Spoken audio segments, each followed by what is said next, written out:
মানে ঘুমাতে যাব তখন আবার মাই গুডনেস, এরকম করে সে সারা রাতে মানে রাত 3টা থেকে ভোর সকাল 8টা পর্যন্ত 4বার আমার সাথে এইরকম করলো।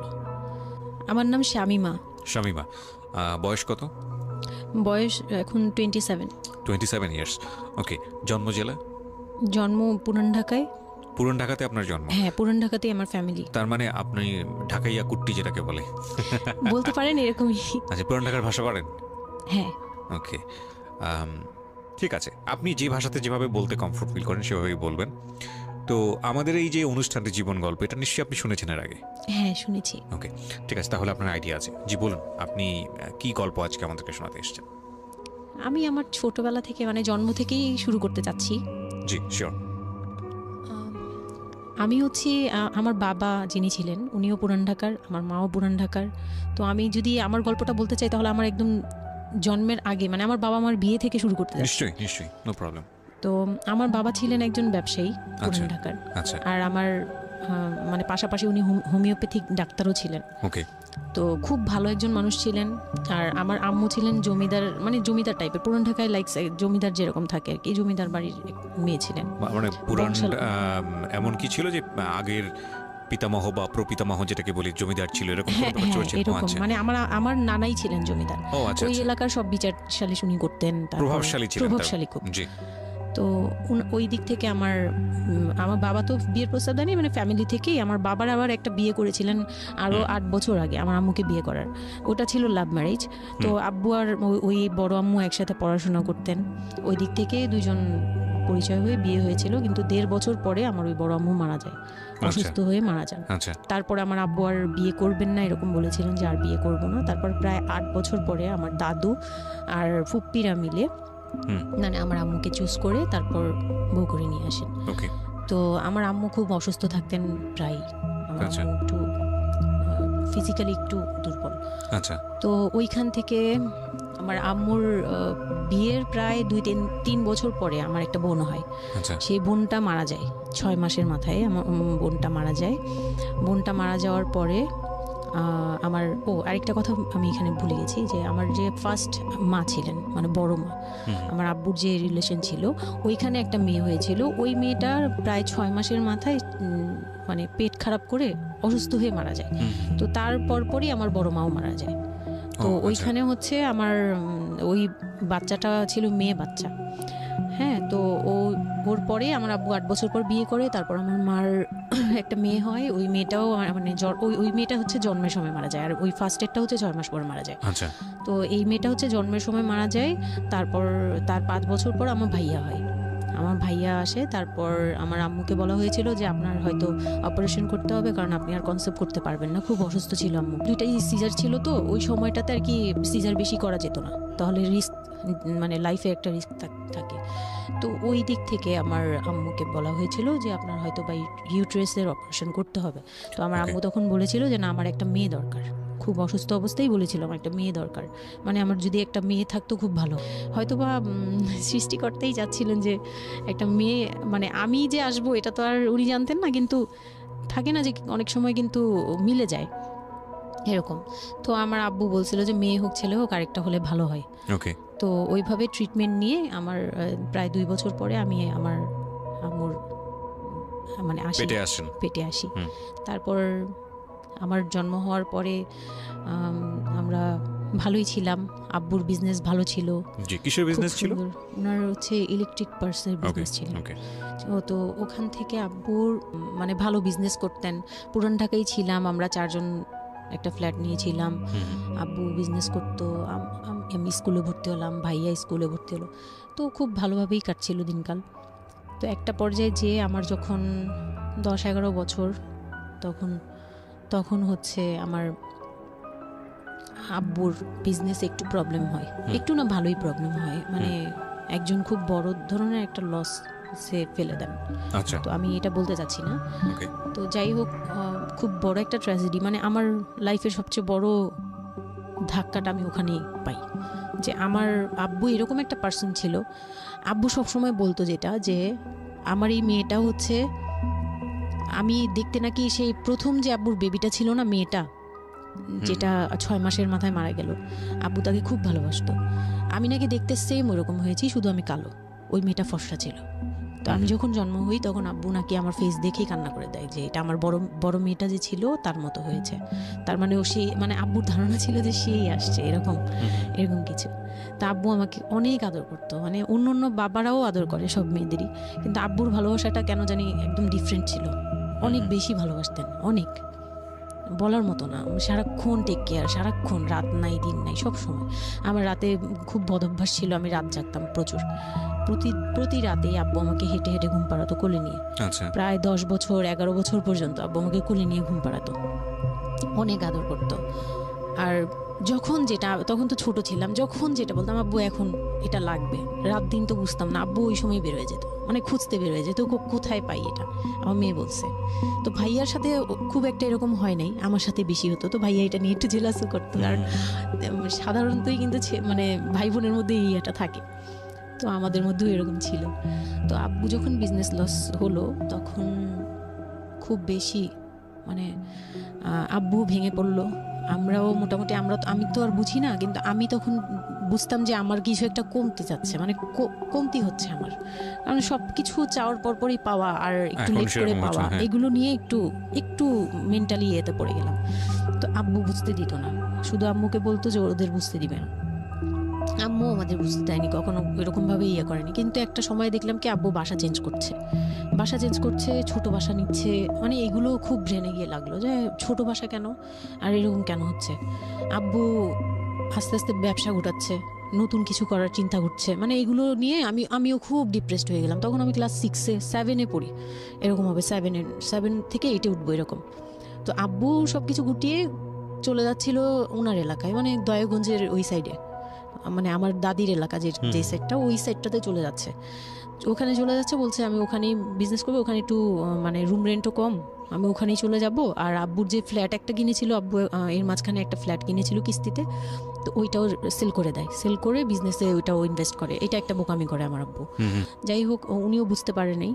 তো ওখানে যাওয়ার পরে সেখান থেকে আব্বু আর কিছু করতেই পারলো না। আর আমাকে করলো কি, ওই সাইডটা একটু মানে রাফ এলাকা, তো যে এলাকায় আব্বুরা মানে ওখানে গেল একটু অন্য ধরনের, মানে একটু ইফটিজিং বেশি হয়, এইসব প্রবলেম ফেস করতে হয়। আব্বু তো আমাকে বাসা থেকে বের হতে দিত না, আর ওই সময় আমাকে বোরকা পরাতো। তখন 10-11 বছর বয়স, কিন্তু ওই সময় আমাকে বোরকা পরাতো। তো ওই দিক থেকে চিন্তা করেছে যে এখান থেকে স্কুল চেঞ্জ করতে হবে, 8-এ উঠে যাচ্ছে মেয়েটা, তো এখান থেকে স্কুল না চেঞ্জ করে ওর মামার বাসায় থাকুক, আমার ছোট মামার বাসায় আর কি। আমরা তো নানু বাড়ি তো আমার ওইখানেই, বংশাল সাইডে আর কি। তো ওইখানে আমার মামা বাসায় নানু বাড়িতে রেখে আমার আব্বু যায়, কিন্তু রাখতে চায় না প্রথমে। আমার আম্মু খুব রিকোয়েস্ট করে যে এখানে ভালো থাকবে। আর আমার মামা ওইখানকার, আবার নানার পরে আমার মামাই ওখানে মোটামুটি প্রভাবশালী, মানে নানার যে প্রভাবটা ওটা আমার মামা পেয়েছে, মানে ওখানে বিচার টিচার যা হয় সব মামা করে, এখনও করে। তো ছোটো মামার বাসায় গেলাম, মামি আমাকে খুব আদর করতেন, মামি আমাকে অনেক স্নেহ করেন, সত্যি কথা এখনও অনেক স্নেহ করেন, কিন্তু আমার যাওয়া হয় না, ওটা আমি পরে বলছি। তো ওখানে ছিলাম, মামার বাসায় গেলাম, খালার ছেলে, বড় ছেলে, হ্যাঁ, উনি হচ্ছে আমার মানে মামার বাসায় আসছে হঠাৎ করে। আমি জানতাম না যে কেন আসছে, মাঝে মাঝে দেখা হলে সালাম দিতাম। কি নাম ওনার? ওনার নাম রিপন। ওকে। তো উনি হচ্ছে আমার মামার বাসায় আসছে। আপনার খালাতো ভাই? খালাতো ভাই, উনি আমার খালাতো ভাই, উনি আসছে। তো অনেক দিন পর আর কি আসছে। আমি তখন 9-এ পড়ি, পহেলা বৈশাখ ছিল, আমি 8 থেকে 9-এ উঠে গেছি, পহেলা বৈশাখ। তো ওই সময়টাতে তাকে দেখলাম যে সে আমাদের বাসায়। রিপন? হ্যাঁ। তো আমি সালাম দিলাম, ভাইয়া কেমন আছেন, কারণ উনি আমাদের অনেক সিনিয়র। আপনি তখন ক্লাস 9-এ পড়েন? হ্যাঁ, 8 থেকে 9 আর কি। 8 থেকে 9, ওকে। হ্যাঁ। তো ওই সময় আমি দেখে বললাম, ভাইয়া কেমন আছেন, চা খাবেন? তো আমার মামা বললো, হ্যাঁ চা বানিয়ে নিয়ে আসো।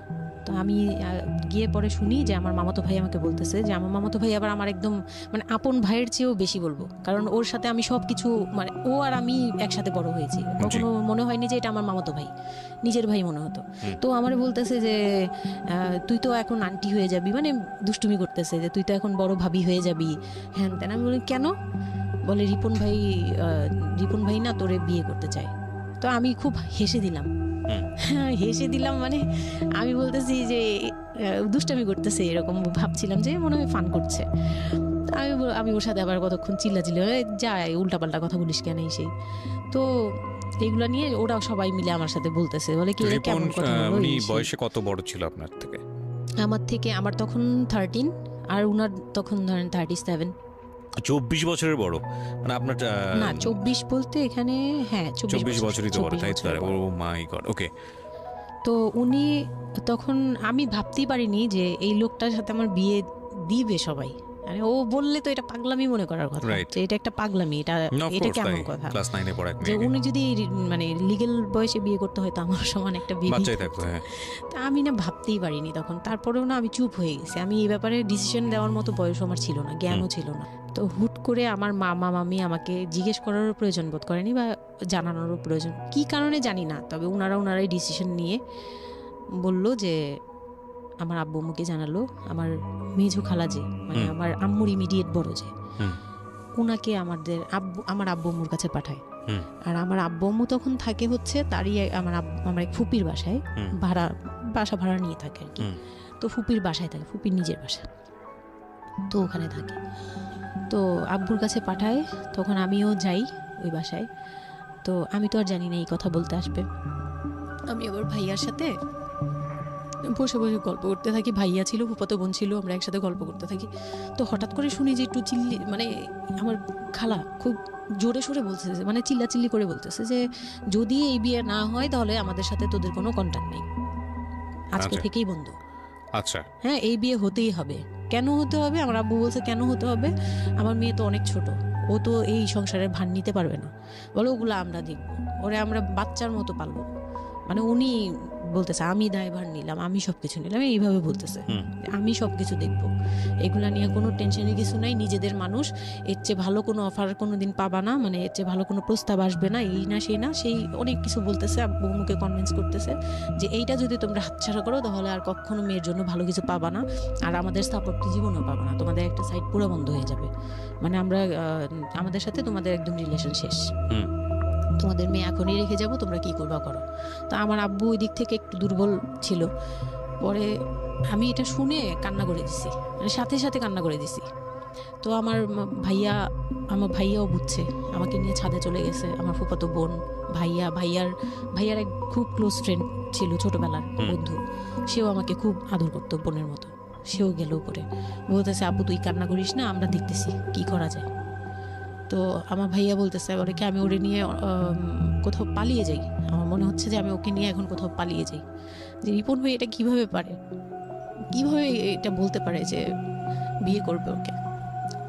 তো আমি খুব কান্নাকাটি করছিলাম, আমার খালা চলে গেল, খালা চলে যাওয়ার পরে আমার ভাইয়া আব্বুকে যে কি বলছে জানি না, আব্বু আবার ছাদে আসছে, আমি কান্না করতেই আসি, মানে তখন কন্টিনিউ কান্না করতেছি। তো আমার আব্বু ছাদে এসে যেটা বললো, যে আমার আব্বু তখন বললো যে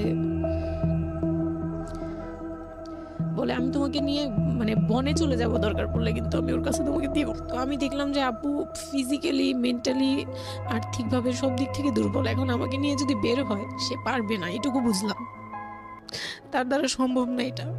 পরে আমাকে বললো যে তুমি যদি রাজি থাকো তাহলে আমার কোনো আপত্তি না, যদি তুমি বলো যে না আব্বু আমি রাজি না, তুমি শুধু একবার বলো, তাহলে আমি তোমাকে নিয়ে বের হয়ে যাবো, আমরা বাবা মেয়ে কই থাকবো কেউ জানার দরকার নেই। আপনার মার কি ভূমিকা ছিল এই সময়? আমার মা তখন বলতেছে যে দিবে, আমার মা ইচ্ছা ছিল যে দিবে, কারণ আমার মা তখন এই জিনিসটা বুঝে না, মানে আমার মা এমনিতেও অনেক সহজ সরল, সত্যি কথা বলতে ওনার দোষ না এটা, সেইটা বুঝতো না যে এই যে ডিস্টেন্সে বিয়ে দিলে এই বিয়েগুলো টিকে না, বা 24 বছর বয়সের ডিফারেন্স, এগুলো নোট করবেন, এবং খুব ইম্পর্টেন্ট, আসলে খুবই ইম্পর্টেন্ট, কারণ বয়সের গ্যাপটা না ঠিক আছে, কিছু কিছু মানুষের জীবনে যে ব্যতিক্রম ঘটে না তা কিন্তু না, কিন্তু এই ব্যতিক্রমটা যদি আমরা উদাহরণ হিসেবে নিয়ে সবার উপর চাপিয়ে দেওয়ার চেষ্টা করি তাহলে কিন্তু সেটা সম্ভব নয়। ঠিক আছে, একটু খেয়াল করবেন, 24 বছরের ডিফারেন্স হচ্ছে ও এবং ওর খালাতো ভাই রিপনের মধ্যে। ও যখন 13 বছর তখন ওর খালাতো ভাই হচ্ছে 37। So it's a huge gap. সাধারণত বলা হয়ে থাকে 4-5 বছরের গ্যাপ ইজ ওকে, কিন্তু এর থেকে বেশি না হওয়াটাই বেটার। সেক্ষেত্রে 24 বছর, কোথায় 4-5 বছর আর কোথায় 24 বছর। হ্যাঁ, দেন হচ্ছে ওই বিয়েটা মানে আপনি কি বললেন? এখন তো সিদ্ধান্ত আসলে আপনার জায়গায় ছিল। সিদ্ধান্ত আমার জায়গায় বলতে আমি তখন 13 বছর বয়স, তো মানে আমি তখন প্রেমও করিনি একটাও। মানে একটা এজ থাকে কিন্তু সবকিছুরই, মানে তখন দেখতাম যে আশপাশে মানে যারা কলেজে পড়ে, আমার একটা টার্গেট ছিল যে আমিও একদিন কলেজে পড়বো, আমার অনেক ফ্রেন্ড সার্কেল থাকবে, হয়তো আমার ভালো একটা রিলেশন থাকবে বা বিয়ে হবে, এরকম সবারই একটা ইয়ে থাকে। কিন্তু ওই বয়সটাতে আমার ওইটুকু যাওয়ারও মানে ওই চিন্তাতে আমি যাইনি তখনও যে আমি একটা রিলেশন করব, আর ওই জায়গায় বিয়ে। তো আমি আমার আব্বুকে মনে প্রাণে বিশ্বাস করতাম, তো আব্বুর উপরে ছেড়ে দিলাম। আব্বুকে আর ভাইয়াকে বললাম যে দুইজন সামনে ছিল, আমাকে বারবার জিজ্ঞেস করতেছে তুমি যদি ইয়েস বলো ইয়েস, তুমি যদি না বলো তাহলে আমি তোমাকে নিয়ে বেরিয়ে যাবো। আমার ভাইয়াও বলতেছে বলে আমিও আপনার সাথে যাবো। তো আমি দেখতেছি আব্বু এমনিতেই 1 থেকে 1.5 বছর বা 2 বছর ধরে এরকম সার্ভাইভ করতেছে, মানে নিজে যুদ্ধ করে পারতেছে না, কাজকর্ম সব কিছু বন্ধ হয়ে গেছে, মানে বিজনেস টিজনেস সব গুটিয়ে ফেলছে। তারপর উনি যে এখন নিজে চলবে ওইটাই চলতে পারতেছে না, মানে খুব কষ্ট হচ্ছে। আমাকে আমার মতো মানে আমাকে যেখানে উনি একটা রাত 24 ঘন্টা একবার হলো আমাকে দেখতে হতো, ওই জায়গায় আমার মামার বাসায় ফেলে রাখছে, প্রতিদিন হেঁটে যেত, দেখে আসতো, একবার হলেও দেখে আসতো, মানে এরকম কষ্টগুলো করছে। ওই দিক থেকে চিন্তা করে দেখলাম যে না, আমার আসলে ওনাকে প্রেশার দেওয়া উচিত না, ওনার উপর ছেড়ে দিই। তখন আর কি এটাই মাথায় কাজ করছে যে আব্বু আপনি যেটা বলবেন সেটাই। পরে তার 1 সপ্তাহের মধ্যে 14 এপ্রিল পয়লা বৈশাখ আর 23 তারিখে আমার এঙ্গেজমেন্ট হয়। এঙ্গেজমেন্ট হয়ে যায়? হ্যাঁ, ওই উনি একদম খুব তাড়াহুড়া করে যে এঙ্গেজমেন্ট হতে হবে, বিয়ে হতে হবে খুব শীঘ্রই, তো ওইভাবে এঙ্গেজমেন্ট হয়। মানে এঙ্গেজমেন্টের পরেও আমি একদম স্টপ, আমার মাথায় কিছুই, তখন আমি পুরোপুরি ব্ল্যাঙ্ক, মানে আমি যে নিজের থেকে কিছু বলবো কিছু করব আমার ভিতরে ওইগুলো আর কাজ করছিল না। স্কুলে যাইতাম, অনেক সময় যাই না, এরকম আর কি, যে যেতে ইচ্ছে করলে যাই, না ইচ্ছে করলে যাই না, এরকম হয়ে গেলাম। এঙ্গেজমেন্টের 3 মাস পরে বিয়ে হওয়ার কথা ছিল, কিন্তু ঘুরতে ঘুরতে 4 থেকে 5 মাস ইয়ে হলো। তো 2004-এ 4 থেকে 5 মাসের মধ্যে সে আমার সাথে অনেকবার দেখা করতে চাইছে, কেউ দেখা করতে দেয়নি, কারণ আমার ফ্যামিলি খুব রেস্ট্রিক্টেড ছিল এইসব ব্যাপারে, কেউ দেখা করতে দেয়নি। আর আমিও ভয় পেতাম, তো আমি খুবই ভয় পেতাম, ওনাকে অনেক ভয় পেতাম, সোজা কথা আমি ওনাকে খুব ভয় পেতাম। তো এর মাঝখানে এক ভাবি, আমার নানু বাড়িতে ছিলাম, তো মানে মামার বাড়ি, আমার মামার নিজের বিল্ডিং হচ্ছে একটা, আর নানু বাড়ি পুরোনোটা, যেটা পুরোনো বাড়ি, ওখানে তো আমার সব জয়েন্ট ফ্যামিলি, মানে আমার অন্য মামারা এবং মামাতো ভাইয়ের বউরা সবাই একসাথে থাকে। তো আমার এক মামাতো ভাইয়ের বউ তাকে খুব রিকোয়েস্ট করছে যে ভাবি আপনি ওকে একটু ডেকে দেন, কথা বলবো। তো আমার মামাতো ভাইয়ের বউ মনে করছে যে সে তো তাদের তো বিয়েই হচ্ছে, তো সমস্যা কি, ডেকে দিই। তো আমাকে আর বলে নেই। প্রথম একবার আমাকে বলছিল যে দেখা করে দিবে, তখন আমি বলছি না আমি যাবো না, আমি দেখা করবো না, আমার খুব ভয় লাগতো। তখন আমার বিয়ের মনে হয় 1.5-2 মাস আগের কথা এটা। তো আমার মামাতো ভাইয়ের বউ আমাকে ডাকছে যে কিছু একটা বলে, মানে জামা বানানো বা সামহাও এরকম কিছু একটা, অনেক বছর আগে, তো ভুলেও গেছি যে কি একটা কারণে আমাকে ডাকছে সে। তো আমি গেলাম, একদম মনের অজান্তেই গেলাম। গিয়ে পরে রুমে গেছি, পরেই দেখি হইল মানে রিপন বসে আছে। তো বসে আছে দেখে না আমার একদম খুব একটা আঘাত লাগলো যে এই ভাবি আমাকে এইভাবে নিয়ে আসলো। আর ভাবি তো মজা করে, মানে ওনারও দোষ না, উনি ভাবতেছে যে নতুন বিয়ে হবে, ওদেরকে একসাথে করিয়ে এসে। তো উনি বললো কি আচ্ছা তোরা বস, আমি চা নিয়ে আসি, এরকম বলে উঠে গেল না। আমার আরও ভয় লেগে গেছে। আর তখন আমি গিয়ে দেখতে পারলাম যে ওই লোকটার আচরণ খুবই খারাপ। মানে আমার কাছে তখন মনে হয়েছে যে কেন মনে হলো এটা, কেন মনে হলো, হুট করে ভাবি যখন গেল, সে সাথে সাথে আমার পাশে এসে বসছে এবং আমাকে মানে খুব মানে নোংরাভাবে টাচ করতেছে। তখন আমার বয়স খুব ছোট, তো স্বাভাবিক না এটা আমার কাছে ভালো না লাগার কথাই, কারণ আমি তাকে বড় ভাই জানি। এক্স্যাক্টলি, মানে কয়দিন আগেও তো সালাম কালাম দিয়ে দূরে থেকে কথাবার্তা বলতাম, বড় ভাইয়া বলতাম, সবাই মানে তাকে বড় ভাইয়াটাকে আমিও বড় ভাইয়া ডাকতাম ওই ইয়ে থেকে। আর সেই লোকটা এসে আমাকে মানে খুব অপ্রীতিকর ভাবে জড়িয়ে ধরতেছে, তারপর জড়াজড়ি করতেছে, মানে খুব ঘেন্না লেগে গেল। আমি খুব জোরাজোরি করে আমি বললাম আমি এখন চিল্লাচিল্লি করবো, মানে তখন আমার খুব খারাপ লাগতেছিল, তখন বললাম আমি চিল্লাচিল্লি করবো বলে আমি একটু জোরে বলছি। পরে উনি আমাকে ছেড়ে দিয়েছে, আমি এমন দূর দিয়েছি একবারে সরাসরি মানে মামার বাসায় চলে গেছে, আর আসিনি। আর ওখানে গিয়ে অনেক কান্নাকাটি করছে যে এখন তো নাও করা যাবে না, আর এই লোকটা এরকম কেন, এই লোকটা তো তাহলে বিয়ের পরে, মানে আমার একটা ভয় ঢুকিয়ে গেছে যে এই লোকটা তো তাহলে আমাকে না জানি কি করবে, এরকম একটা ভয় ঢুকিয়ে গেছে। তখন তো ছোট ছিলাম, আর আমাদের ওই সময়টাতে তো এত মিডিয়া ছিল না যে আমরা এত কিছু বুঝবো যে এই আর কি। তো ওখানে তারপর 1.5 থেকে 2 মাস পরে বিয়ে হলো। এর মাঝখানে অনেকবার ফোন টোন করতো, এই করতো, আমি রেসপন্স করতাম না। তো বিয়ে যেদিন হলো, বিয়ের রাতের কথাটা কি বলবো? নিশ্চয়ই, আপনার যদি মনে হয় যে বিষয়টা সামাজিকতার জায়গাটা থেকে খুব সেন্সিটিভ, একটা মেয়ের মানসিকতার জায়গাটা থেকে, যেটা আসলে এটা আমার বলার মতো শক্তিও নাই। সত্যি কথা বলতে আমি এটাই আমার লাইফের সবচেয়ে বড় ট্র্যাজেডি, বিয়ের রাত। হয়তো আপনি খেয়াল করছেন কিনা জানি না, কিন্তু আপনি মাঝখানে বললেন যে আমি অ্যাফেয়ার করবো কিভাবে, আমার মন তো তখনই ভেঙে দিছে। আমার ভিতরে একটা ভয় কাজ করে।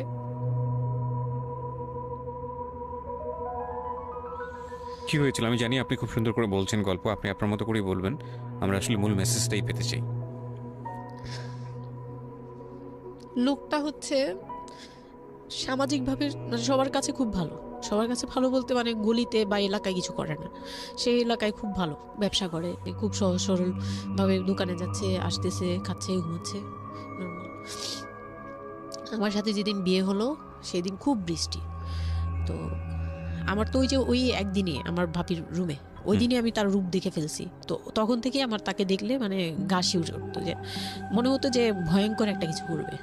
মানে মনে হতো, তখন আমি বুঝতাম না, সেক্সুয়াল লাইফটা বুঝতাম না যে সেক্স কি জিনিস, কিন্তু তখন একটা ভয় ঢুকে গেছে, খুব চাপা একটা ভয়। প্রথম কথা হচ্ছে যে আপনি একটা ছেলে এবং মেয়ের মধ্যে যে স্বাভাবিক সম্পর্কটা বিবাহ পরবর্তী, এটা সম্পর্কে আপনার কোনো আইডিয়া ছিল? আপনাকে কেউ বলেছে? এটা সম্পর্কে কোনো আইডিয়াই ছিল না, শুধু জানতাম যে কিছু একটা হয়, কিন্তু কি হয় সেটা আপনি জানতেন না। আপনাকে বিয়ের রাতে বা আগে পরেও কেউ কখনো কিছু বলে না? আমার বিয়ের আগে আমার এক ভাবি ছিল, মানে যেই ভাবির বাসায় গেছে সেই ভাবি না, আরেকটা ভাবি ছিল, উনারই বড় যা আর কি। তো ওই ভাবি আমাকে জাস্ট কানে কানে বলছে যে আজকে কিন্তু যাই হোক একদম চুপ থাকবি, আমাকে এইভাবে বলছে। শুধু এটা বলছে আজকে যাই হোক, আরো ভয়ানক কথা বলেছে, মানে এটা শুনলে তো আরো ভয় লাগে। যাই হোক কি হবে, বলে কিছু বুঝো না তুমি, হ্যাঁ কিছু এতই ছোট, কিছু বুঝো না, এইগুলি বলতেছে। মানে আপনার মনে আরো বেশি ভয় ঢুকে গিয়েছে। কোন ধরনের চিল্লাচিল্লি করবি না, চুপচাপ থাকবি, মানে জাস্ট হাসি মুখে এরকম করে বলছে। কিন্তু আমার কাছে একটু ভয় লাগছে তখন, যে এই লোকটা তো ওই সময় যদি এরকম মানে খপ করে জড়া ধরতে পারে, এই লোক কি করতে পারে, কি হতে পারে, মানে এই টাইপের একটা ভয় কাজ করছে তখন এই জিনিসগুলো বুঝতাম না, মানে ফিজিক্যাল রিলেশন বা এগুলি এই সম্পর্কে কিছুই জানতাম না। জানতাম যে কিছু একটা হয়, হাজব্যান্ড ওয়াইফে কিছু হয়, কিন্তু কি হয় এটা জানতাম না, এরকম ছিলাম। তো নর্মালি যখন বিয়েটা হলো, কমপ্লিট হলো, সে তো মানে কতক্ষণে রুমে যাবে এরকম। একটু পজ দিচ্ছি আমি এখানে, কারণ আমি জানি যে ম্যাক্সিমাম আমি গেস করছি এখানে, কারণ এদিকে এখানে যারা শুনবে বা এই মুহূর্তে যারা শুনছে তাদের ইন্টেনশনটাকে আমি একটু ক্লিয়ার করতে চাই। সেটা হচ্ছে আমরা এটা বলি যে this is an entertaining show, but এই জীবন গল্প বলেন বা আমার লাস্ট 7-8 ইয়ার্সের ক্যারিয়ারে আমি রেডিওতে যে ধরনের প্রোগ্রাম করেছি, সোশ্যাল অ্যাওয়ারনেসের জায়গাটা থেকে এটা কী ধরনের ভূমিকা রেখেছে সেটা আপনারা আপনাদের জায়গা থেকেই ভালো মূল্যায়ন করতে পারবেন। বাট আমি একটু করজোরে আপনাদের কাছে একটা মিনতি করতে চাই, এই ঘটনাটাকে সিনেমা হিসেবে না দেখে, সিনেমার পর্দায় কিছু একটা ঘটতে যাচ্ছে এরকম একটা কিছু হিসেবে না দেখে, রেডিও হিসেবে না দেখে, একটু নিজের জায়গা থেকে চিন্তা করে দেখবেন, বা যদি বিষয়টা এরকম হয় একটা মানবিক জায়গা থেকে একটু চিন্তা করে দেখবেন। 24 বছরের গ্যাপ হাজব্যান্ড আর ওয়াইফের মধ্যে, 24 ইয়ার্স, 13 বছরের একটা মেয়ে, যে মেয়েটার জীবনে প্রেম বলতে কোনো কিছু আসেনি, শারীরিক সম্পর্ক কি সে বোঝেই না, এবং দ্বিতীয়ত যে বিষয়টা ইম্পর্টেন্ট, বয়ঃসন্ধিকালের একেবারে ইনিশিয়াল স্টেজে সে আছে, সে জানি না আসলে বিষয়গুলো কি। আর 37 বছর মানে হচ্ছে আমাদের পার্সপেক্টিভ থেকে, আমাদের সামাজিকতার জায়গা থেকে একটা ছেলে যখন একদম এই সমস্ত স্টেজ, প্রেম বলেন, শারীরিক সম্পর্ক বলেন, বা অন্যান্য যে বিষয়গুলো আছে সেগুলো বলেন, সেগুলো অতিক্রম করে মোটামুটি বৈষয়িক হয়ে গেছে। বৈষয়িক বলতে আমি যেটা বোঝাচ্ছি, এই জীবনে এসে দায়িত্ব ছাড়া অন্য কোনো কিছু থাকে না 37 কিংবা 40 বছরের পর থেকে, এরকম একটা স্টেজে আছে। তার মানে ওদের মধ্যে মেন্টাল ম্যাচিংয়ের কত বড় একটা গ্যাপ। সেই জায়গাটা থেকে ছেলেটা যদি মেয়েটাকে বুঝতে না চেষ্টা করে, বিশেষ করে ছেলের দায়িত্ব, কারণ যেহেতু সে সিনিয়র, যদি বুঝতে না চেষ্টা করে, তাহলে এটা কতটা অমানবিক এবং কতটা পাশবিক, কতটা ভয়ঙ্কর হতে পারে মেয়েটার জায়গাটা থেকে, এটা একটু চিন্তা করবেন। সো বিশেষ করে যারা 500 রাত বিষয়টাকে মাথায় রাখছেন তাদেরকে আমি বলবো প্লিজ থিঙ্ক লাইক দিস। হ্যাঁ, এখানে একটু মানবিক হওয়া প্রয়োজন। এখানে যদি আমরা শুধু এন্টারটেনমেন্ট হিসেবে বিষয়টাকে নেই, তাহলে আমি আসলে যে কারণে এই বিষয়টা আনতে চাচ্ছি সেই মেসেজটা ক্লিয়ার হবে না। Okay, so please feel the story actually. তারপর বিয়ের দিন যেটা আর কি, রাতের বেলা সবাই আমাকে নিয়ে আসলো বাড়িতে, মানে ওনাদের বাসায়। তো ওই বাসায় হচ্ছে একটা রুম, মানে প্রথম হচ্ছে বাসায় ঢুকেই কোনো বারান্দা টারান্দা কিছু নেই, শুধু রুম আর সিঁড়ি, সিঁড়ি ঘর। মানে পুরান ঢাকার বাসাগুলো একটু বেশি ইয়ে হয়তো, খুব ছোট ছোট হয়তো, ঘিঞ্জি টাইপের হয়। আমি একসময় জিএসআরসিতে কাজ করতাম, আমার ফার্স্ট জব ছিল ওটা। আমি সার্ভে করেছিলাম পুরান ঢাকায়, সেটাই আমার প্রথম পুরান ঢাকায় যাওয়া, এবং আমার কাছে মনে হয়েছিল যে আমি কোথায় এসেছি। অনেক ঘিঞ্জি ভাইয়া, এখন নাই। পুরান ঢাকা নিয়ে অনেকেই অনেক কিছু বলেন, কারণ ঢাকায় যারা, তাদের কাছে পুরান ঢাকাটা একটা নস্টালজিক জায়গা। আমি তো আর ঢাকায় বড় হইনি, সো আমার কাছে ঢাকা, আমি যখন ঢাকায় প্রথম পাড়া দিয়ে যখন পাবলিক বাসে উঠেছিলাম, তখন আমার কাছে মনে হচ্ছে আল্লাহ আমি কোথায় আসলাম, এই জায়গায় আমি কেন আসলাম। তো নর্মালি হচ্ছে ঢাকা এরকম।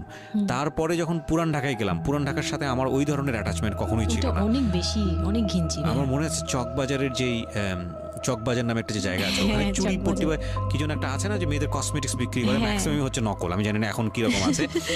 তো আমি জীবনে কোনোদিন দেখি নাই যে একটা মানুষ আরেকটা মানুষকে গলি দিয়ে ক্রস করতে পারে। এবং ইন্টারেস্টিং বিষয় হচ্ছে ওখানে তো মেয়েরা ঢোকেই না, এবং ওর ঢোকার পরে ওপরে ছাদ, মানে এমন ভাবে বিল্ডিংটা, অনেকগুলো বিল্ডিং মিলে ওই এলাকাটা, ওখানে ধাক্কা লাগবে, মানে এরকম একটা অবস্থা যে একজন আরেকজনকে ক্রস করতে খুব ভয়ানক, মানে রীতিমতো ভয়ানক অবস্থা। আর আমি সার্ভে করেছিলাম, যেহেতু আমি বিল্ডিং গুলো সার্ভে করতাম, মানে অনেক, আমি ইউনিভার্সিটিতে অনার্স দিয়ে, না অনার্সের থার্ড ইয়ার বা সেকেন্ড ইয়ারে থাকা অবস্থার ঘটনা এটা। আমি সার্ভে করেছিলাম বিল্ডিংগুলো, তো সেই সময় ওই সময়টাতে আমার একটু জানা হয়েছে আর কি।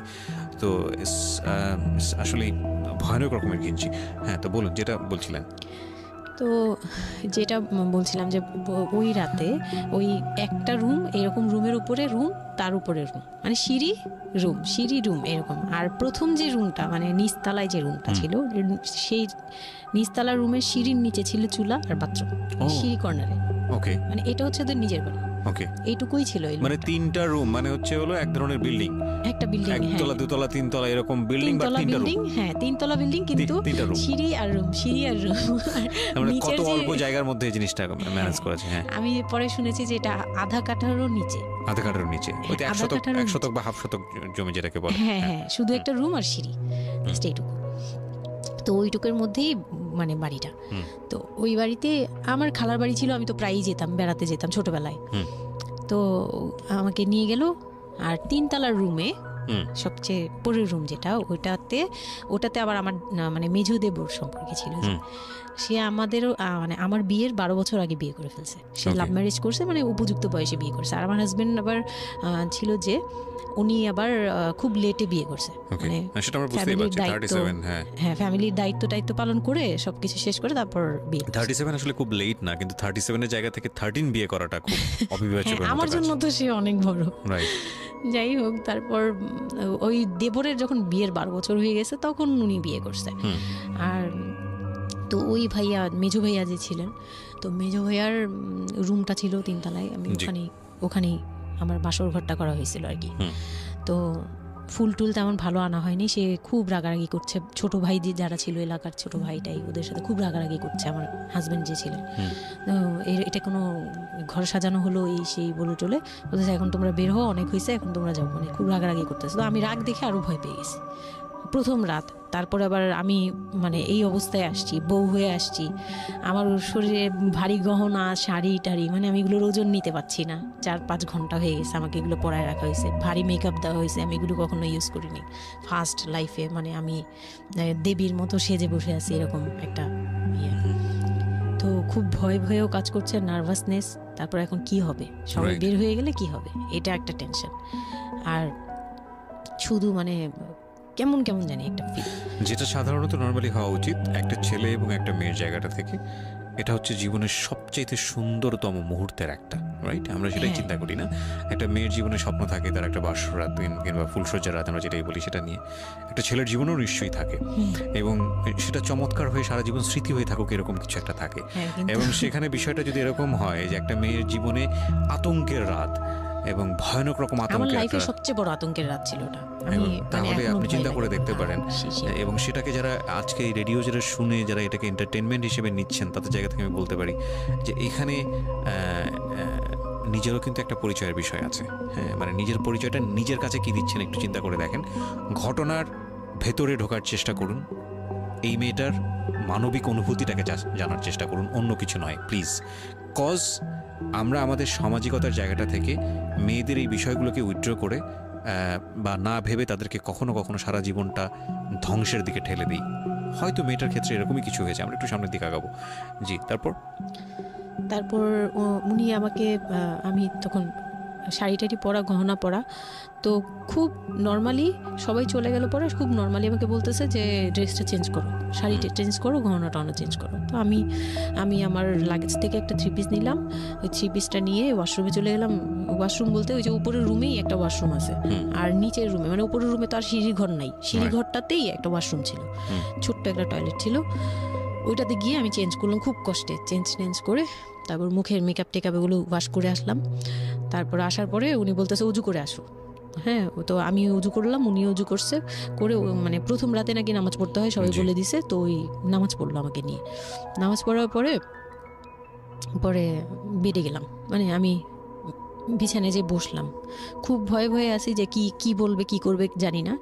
তো উনি আমার পাশে এসে বসে আমাকে ফার্স্ট কথা যেটা বললো, মানে এইটাই ফার্স্ট কথা ছিল যে আমি তো ওই ফ্যামিলির বড় ছেলে, আর তুমি তো আমাদের ফ্যামিলির সবাইকে চিনো জানো, তোমার তো আর চেনা জানার দরকার নেই।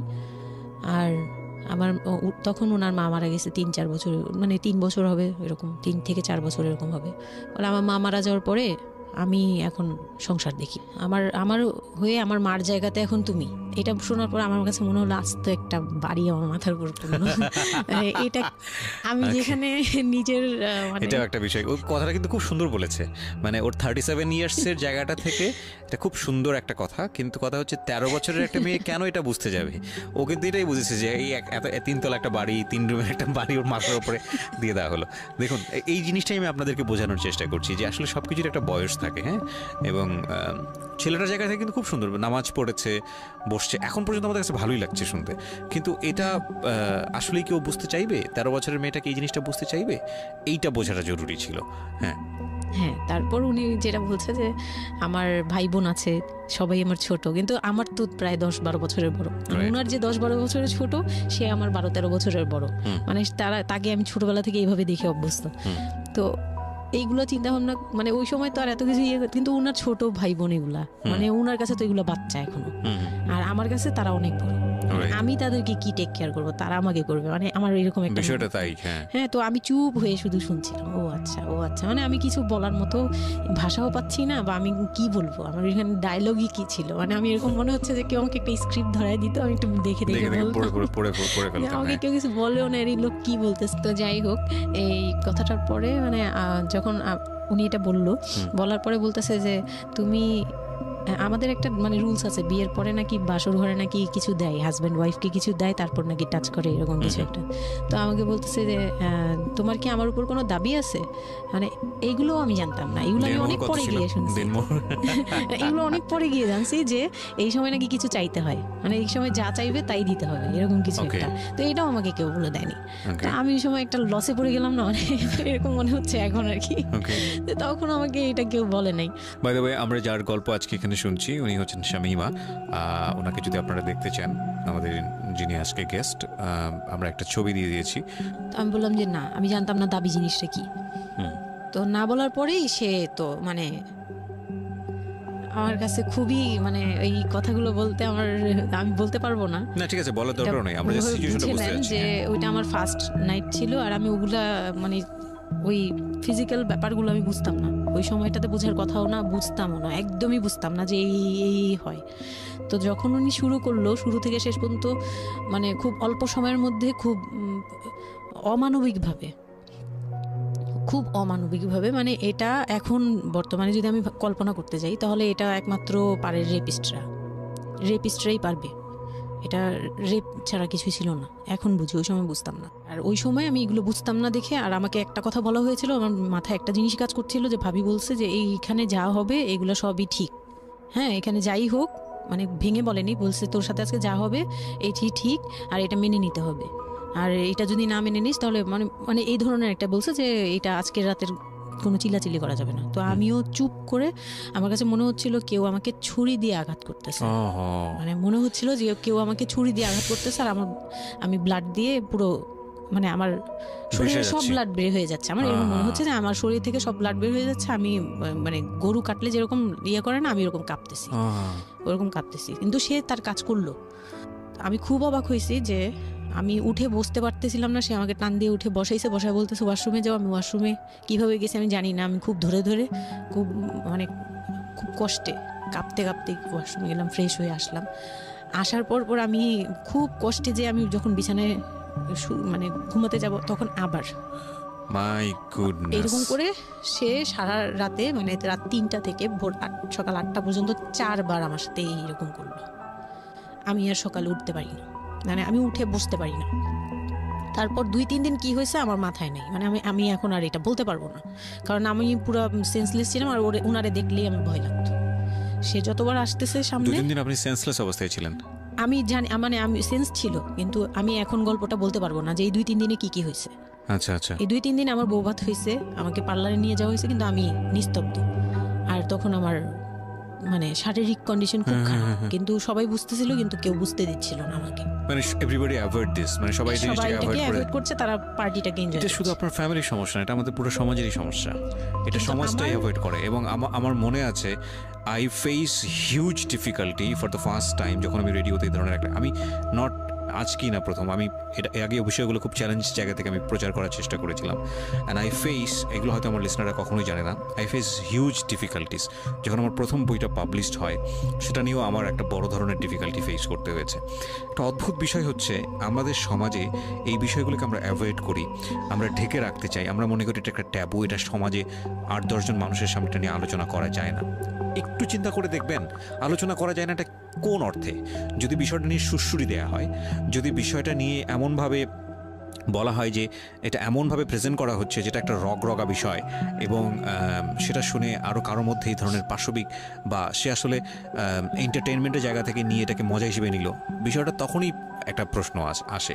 কিন্তু যদি বিষয়টা লেসনের জায়গা থেকে আসে, একটা সামাজিক শিক্ষার জায়গা থেকে আসে, যে একটা পুরুষ সে 37 বছর বয়স, সেটা আমিও হতে পারি, আপনিও হতে পারি, বা যে ছেলেটা ওনার জীবনে এসছে সে তো হয়েছেই, যে তারা যেন কখনো এরকম অমানবিক না হয়। এবং নট অনলি দিস, একটা মেয়ে যখন 13 বছরে থাকে তাকে পরিবারের এত বড় সাপোর্টের জায়গা থেকে বাবা এত ভালোবাসতো, তার জায়গাটা থেকেও কোনো একটা সাময়িক সমস্যার সমাধান করবার জন্য বা যাই হোক না কেন শেষ পর্যন্ত যে রাজি হয়েছে, এরকম এক ধরনের এটা তো জবাই করা আমি বলবো, যে একটা মেয়েকে শুধু শারীরিকভাবে হয়তো সে যেই প্রবলেমটা ফেস করেছে ওই রাতে সেটা হয়তো সে ধীরে ধীরে রিকভার করবে, কিন্তু সারা জীবনের জন্যে সে যে মেন্টালি ওই জিনিসটাকে ভয়ানক রকমভাবে একটা বাজে জায়গায় বাজেভাবে চিন্তা করা শুরু করলো মানুষের জৈবিক চাহিদার জায়গাটাতে, এটা তো একটা মানুষের থিঙ্কিংটাকে জবাই করে দেয়া, তাই না?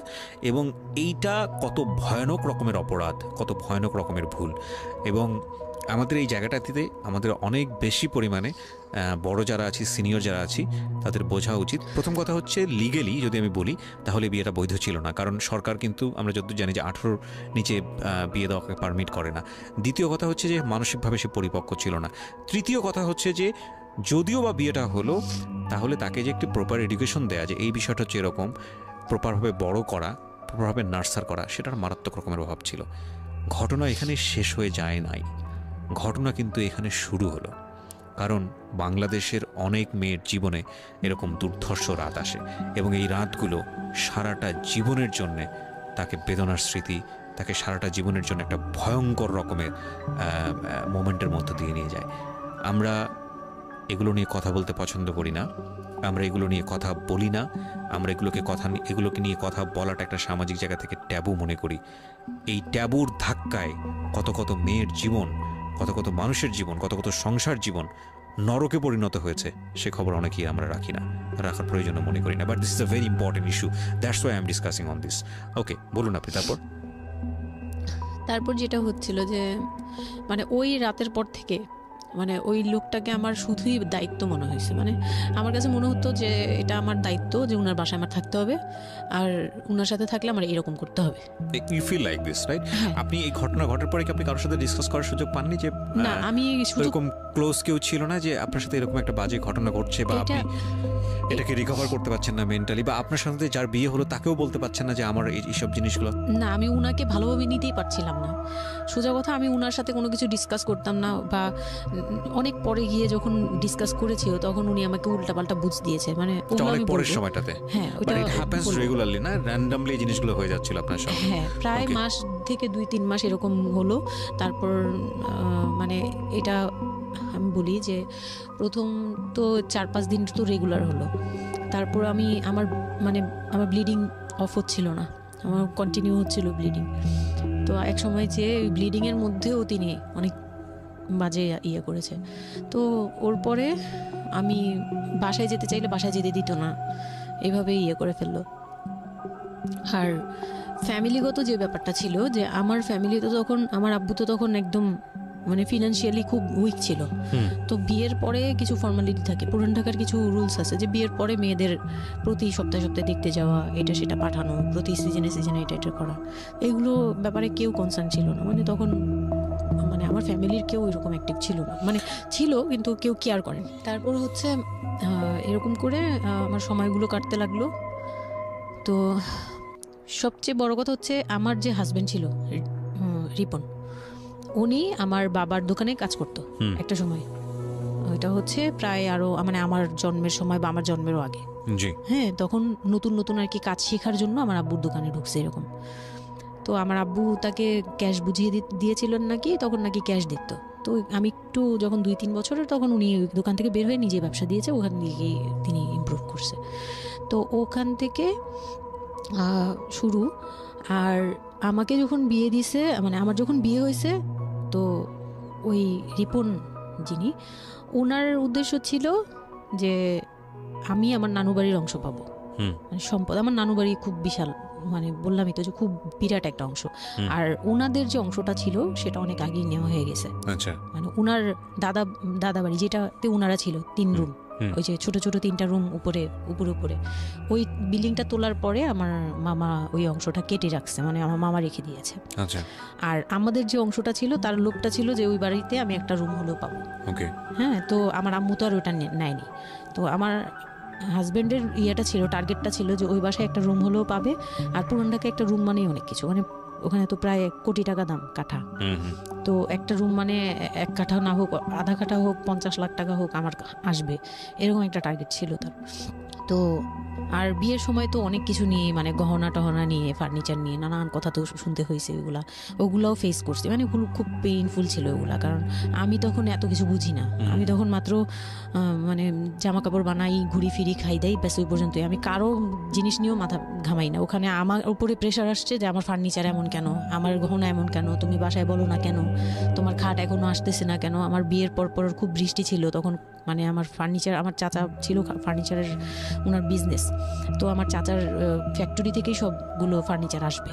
তো ওনারা বলতেছে যে জাস্ট একটা কারণেই লেট হচ্ছে, রোদ পাচ্ছি না, রোদ পেলে তারপর কাঠগুলো শুকাবে, তারপরে হ্যাঁ, মানে জয়েন্ট দিলেই এখন এটা ফেটে যাবে, এখন জয়েন্ট দিলে প্রবলেম হবে। এই জিনিসটা ওরা বুঝতেছে না। ওরা বলতেছে কেন দেরি করছে, নাকি ফাঁকিই দিচ্ছে, নানান ধরনের কথা তৈরি করতেছে। আর এই দিক দিয়ে আমি পেইন খাচ্ছি, ওই দিকে এক পেইন, মানে রাতে গিয়ে এক পেইন, দিনের বেলা এই পেইন। মানে আমি পুরো মানসিকভাবে, মানে বলে না যে আমি হয়তো বা প্যারালাইজডের মতো হয়ে গেছিলাম, আমার মানসিক ভাবটা। জাস্ট শুনি আর শুনি, কিছু বলতে পারছি না এরকম। আর বাসায় গিয়ে কোনো কিছু বলি না, কারণ আব্বু অসুস্থ। আব্বু মেন্টালি অনেক প্রবলেম। আব্বু যখনই জিজ্ঞেস করে আম্মু তুমি ভালো আছো তো, আমি খালি হাসি দিয়ে বলছি হ্যাঁ। যতবার জিজ্ঞেস করে তুমি খুশি আছো তো, আমি হ্যাঁ। আমি এই একটা কথাই বলছি, হ্যাঁ ভালো আছি। আসলে আমি ভালো ছিলাম না, কিন্তু বুঝতে দেইনি। ওই লোকটার ছোট বোনগুলো আমার সাথে অনেক রাফ বিহেভ করছে।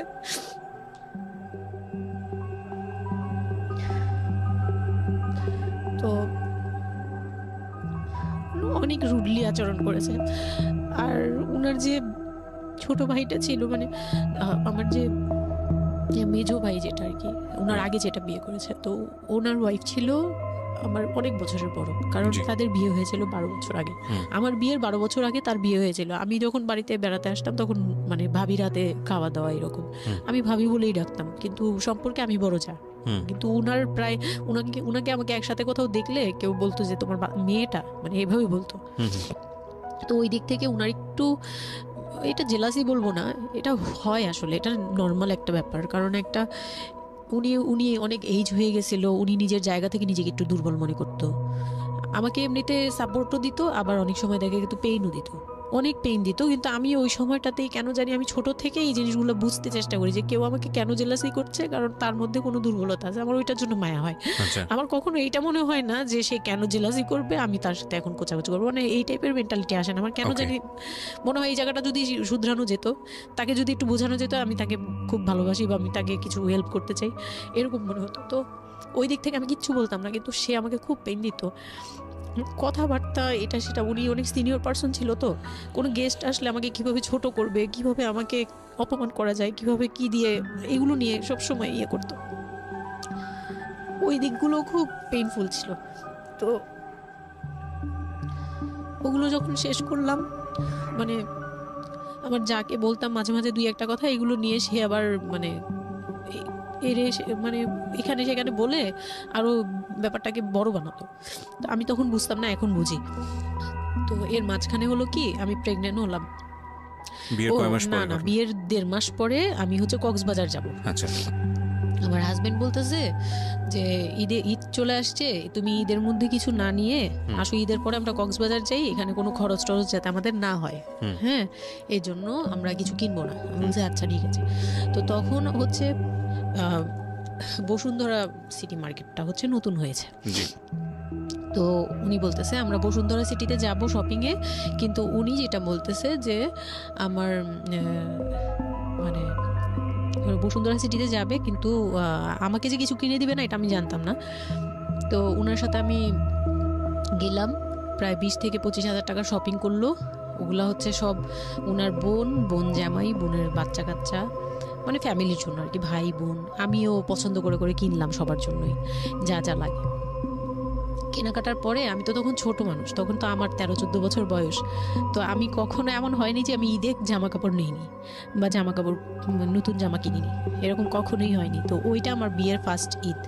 তো আমার একটা শখ ছিল কি যে অন্তত একটা কটন ড্রেস হলেও আমি পাবো, এরকম একটা ইয়া ছিল আমার ভিতরে, যে না আমাকে কি আর না দিবে নাকি, বলছে দিবে না, হয়তো বা ভালো কিছু দিবে না, হয়তো নর্মাল কিছু হলেও আমাকে দিবে, ঈদে তো আর পুরনো জামা পরে থাকবো না। তো আমার এরকম ধারণা ছিল। ও পুরো শপিংটা শেষ করলো সারাদিনে, আমি রোজা রেখে পুরো শপিংটা করলাম খুব চয়েস করে করে। লাস্ট মোমেন্টে যে সে আমাকে নিয়ে চলে আসতেছে, যখন সে আমাকে নিয়ে রওনা দিল, মানে আমার মনটা খারাপ হয়ে গেল। আমি কিচ্ছু বলিনি, প্রথম ঈদ এটা, তো আমি কিচ্ছু বলিনি।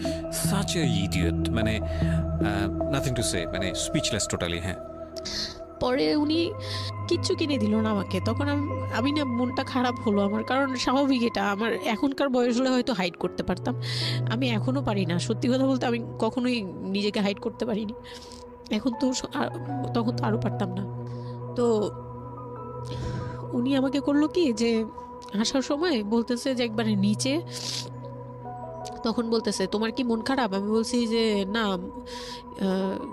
আমি তো কিছু নেই নাই, ঈদের দিন কি পরবো?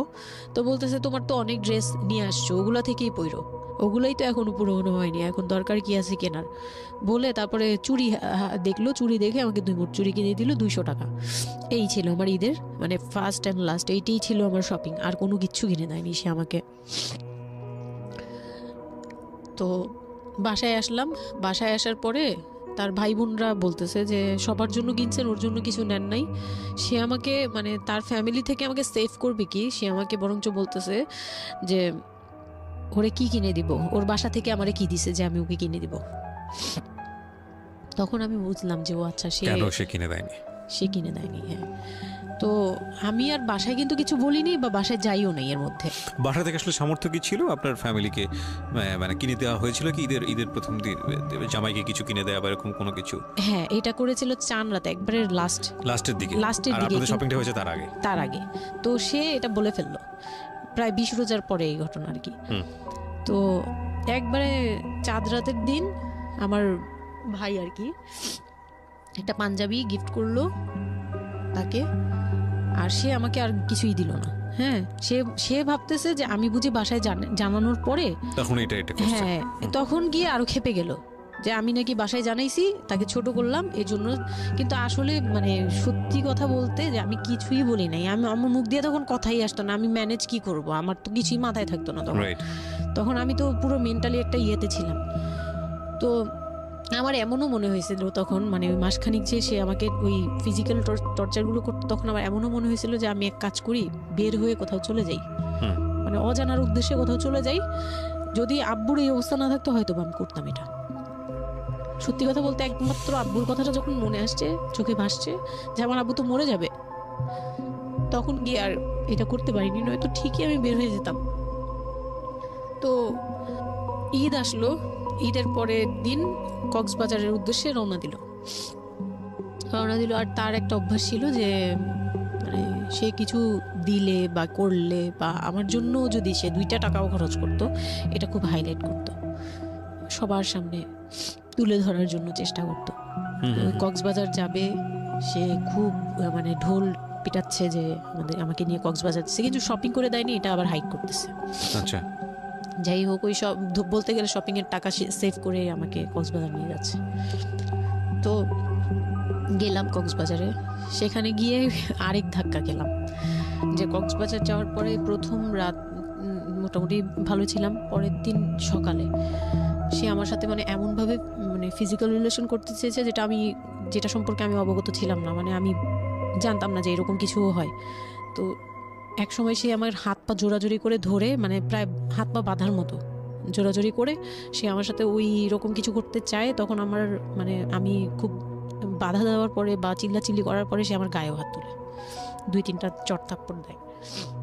আপনাদের মধ্যে সম্পর্কের জায়গাটা কি আপনি তখনও কি ওনাকে আপনি করে বলতেন? হ্যাঁ, আমি এখনো স্টিল নাও। তার মানে বিষয়টা এরকম হয়ে গেছে যে ওই দূরত্বটা বিয়ের পরে ছিল, এবং সেই দূরত্ব থাকা অবস্থায় ও এই জিনিসগুলো প্র্যাকটিস করে যাচ্ছে ওর মতো করে, এবং সেখানে যখন ও সাকসেসফুল হতে না পারছে তখন সে আপনার গায়ে হাত তুলছে, তাই তো? সেটাই। হ্যাঁ, তারপর আর সবচেয়ে বড় কথা হচ্ছে সে তার জায়গাটা, সে তার চাওয়াগুলো সব পূরণ করতেছে, বাট আমার দিকটা দেখছে না। এবং সে যে শুধু আমার না, মানে সে মানুষটাই এমন, আগে বুঝি নেই, পরে অনেক ধীরে ধীরে গিয়ে পরে বুঝতে পেরেছি যে উনি সম্পূর্ণ সেলফ সেন্টার, মানে নিজে যেটা অধিকার সেটা সে আদায় করে নেবে, তার বাকিগুলো নিয়ে তার কোনো মাথা কি হচ্ছে বা কার কি হচ্ছে এটা দেখার বিষয় না, এটাই মেন্টালিটি।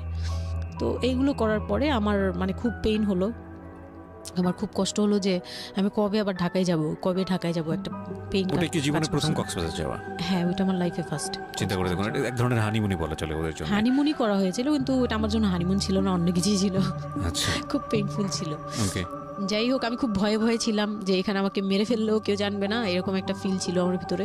একটা জিনিস চিন্তা করতে পারেন, প্রত্যেকটা মোমেন্ট একটা মানুষ একটা মেয়ের সাথে, একটা ছেলের সঙ্গে বসবাস করছে একটা মেয়ে, এবং তাদের স্পেশাল মোমেন্টসগুলো তার জন্য ভীতির কারণ। সে হয়তোবা তখন এরকম মানে চিন্তা করছে যে এই স্পেশাল মোমেন্টটা যেন না আসে, ওর সঙ্গে স্পেশাল টাইমটা যেন আমি না হয়, রাত যেন না হয়। বিষয়গুলো তো এরকমই ছিল, কারণ ওর জন্য কিন্তু এগুলো অনেক ভয়ানক রকমের টর্চার। হ্যাঁ, তারপর আর আমার সাথে যারা ছিল, মানে ফ্যামিলি তো 2টা গিয়েছি আমরা, মানে আমার হাজবেন্ড আমাকে নিয়ে গেছে, আর হচ্ছে আমার চাচাতো বোনের রিসেন্ট বিয়ে হয়েছিল, চাচাতো বোনের হাজবেন্ড আর চাচাতো বোন, ওরা 2জন গিয়েছে। কিন্তু ওরা ওদের মতো ছিল, আমরা আমাদের মতো ছিলাম, এরকম আর কি। তো ওইভাবে আর আমাদের সাথে ইয়ে করা হয়নি যে একদম সব বিষয়ে ডিটেলস বলা। আর আমার চাচাতো বোন আমার অনেক বড় ছিল, যার কারণে আমি আপুকে বলতাম না, লজ্জা পেতাম। তো ওই দিক থেকে 3 দিন পরে 4 দিনের দিন আমি খুব জেদাজেদি করে, মানে কান্নাকাটি করে চলে আসবো করতেছি, কিন্তু আমাকে কেউ আর জিজ্ঞেস করতেছে না যে কেন। মানে আমার বোন জামাইও বিষয়টা খেয়াল করেনি, আমার বোনও খেয়াল করেনি যে আমি কেন বারবার চলে আসতে যাচ্ছি। হ্যাঁ, এত সুন্দর একটা ওয়েদার, ওরা তো খুব এনজয় করছিল হয়তো বা, মানে আমি তাদের এনজয়মেন্টে বাধা দিলাম, এরকম আর কি। তো খুব কান্নাকাটি করে ওই রাতেই আমি চলে আসবো, আমি বলছি তোমরা সবাই থাকো, আমি চলে যাই, মানে এইভাবে কান্নাকাটি করছে, আমি থাকবোই না, আমি আর একটা রাত এখানে থাকবো না। আমার কাছে মনে হচ্ছে তাও এলাকার ভিতরে তো থাকবো, যাই হোক, কিন্তু এখন তো আমি বাইরে আছি, অনেক দূরে। আমার কাছে এরকম মনে হচ্ছিল যে আমি যদি মরে যাই, আমি যদি যে কোনো সময় আমি মারা যাবো, এরকম মনে হচ্ছিল। তো আমি ওই সময় বলাতে ওরা সবাই মিলে চলে আসছে, সবার মন খারাপ যে আমার জন্য চলে আসতে হলো তাদের। তো ঢাকায় আসলাম, ঢাকায় আসার পরে ঈদের ছুটির শেষে সে তার মতো করে বিজনেস করতেছে, আমি আমার মতো ঘরে ছিলাম। 2-3 মাস গেল, কোরবানি ঈদ আসলো, প্রথম কোরবানি ঈদ। কোরবানি ঈদের সময় যেটা হলো সেটা হচ্ছে আমার মামার বাসা থেকে মাংস, মানে কোরবানি ঈদের যে মাংসটা পাঠায়, পুরান ঢাকার একটা আছে যে নতুন বিয়ে হলে বাবার বাড়ি থেকে রান পাঠানো হয়, একবারে পুরো একটা রান ধরে পাঠিয়ে দেয়, বাবার বাড়ি থেকে মেয়েদের পাঠায়, মানে কোটাকুটি নেই, রানী পাঠিয়ে দিতে হবে, একদম আস্ত পাঠায়। এটা পুরান ঢাকার রেওয়াজি, একবারে যে কয়টা মেয়ে থাকবে ওই কয়টা রান বাসায় যাবে, মানে ওই রানগুলো কেউ কাটতে পারবে না, একদম আস্ত পা ধরে দিয়ে দিবে একবারে। আচ্ছা আচ্ছা, ইন্টারেস্টিং তো। হ্যাঁ, এটা কিন্তু পুরান ঢাকার একটা রেওয়াজ, এখনো আছে। মানে কোরবানি হলেই সঙ্গে সঙ্গে রানটা যাবে মেয়ের বাসায়। আচ্ছা, মেয়ের বাসায় যেতেই হবে এটা। তো ওই রকম আমার মানে ওরা আশা করছিল যে আমার মামা এরকম করবে, কিন্তু আমার মামা তো প্রায় অনেক বড় গরু দেয়, আর একটা দেয় না, 2টা থেকে 3টা দেয়। তো ওনার নিজেরই আছে 3টা মেয়ে, 3 মেয়ের শ্বশুর বাড়িতে পাঠাতে হয় 3 রান। মানে এখন এক মেয়ের, বড় মেয়ের যে 20 বছর 22 বছর হয়ে গেছে বিয়ের, তারপরও পাঠাচ্ছে, প্রতিনিয়ত পাঠাতে হয়। তো ওই দিক থেকে আমি যদি এখন আরেকটা নেই, তাহলে ওনার কিন্তু আরও কাউকে উকিল দিয়েছে, বা আরও কোনো মেয়ে আছে, মানে আমার উকিল দিয়েছে, আমার খালু দিয়েছে, আরেক খালু, আমার ওই খালা হচ্ছে আমার আম্মুর খালাতো বোন, মামাতো বোন, কিন্তু আমাদের বাসায় মানে আমার নানু বাড়িতে বড় হয়েছে দেখে আমার আম্মুর খুব ক্লোজ। তো ওই খালু আমাকে উকিল দিয়েছে। তো ওই দিন করলো কি, যে এই রান পাঠায়নি বলে, সেই রান পাঠায়নি ঠিকই, কিন্তু রানের যে উপরের অংশ, মানে বড় একটা পিস আমার বাসায় পাঠানো হয়েছে আমার উদ্দেশ্যে, আর নামটা আমার লিখে দিয়েছে, আমার নাম লেখা এটা পাঠিয়েছে। তো ওই মাংসটা রেখে যখন চলে গেছে না আমার ভাই, তার ছোট বোন, আমি তখন মানে দেখলাম যে মানুষ কতটা হিংস্র হলে পরে এরকম ফেস হয়। আমি তো চুপ করে বসে আছি, আমি কিছুই মাথায় নেই যে এটা নিয়ে যে কি হবে, আমি বুঝিই নেই বিষয়টা। সে মাংসটা ধরে রাস্তায় ফেলে দিছে ঈদের দিন রাস্তায় ফেলে, এই মাংসে কেন ওর নাম লেখা থাকবে?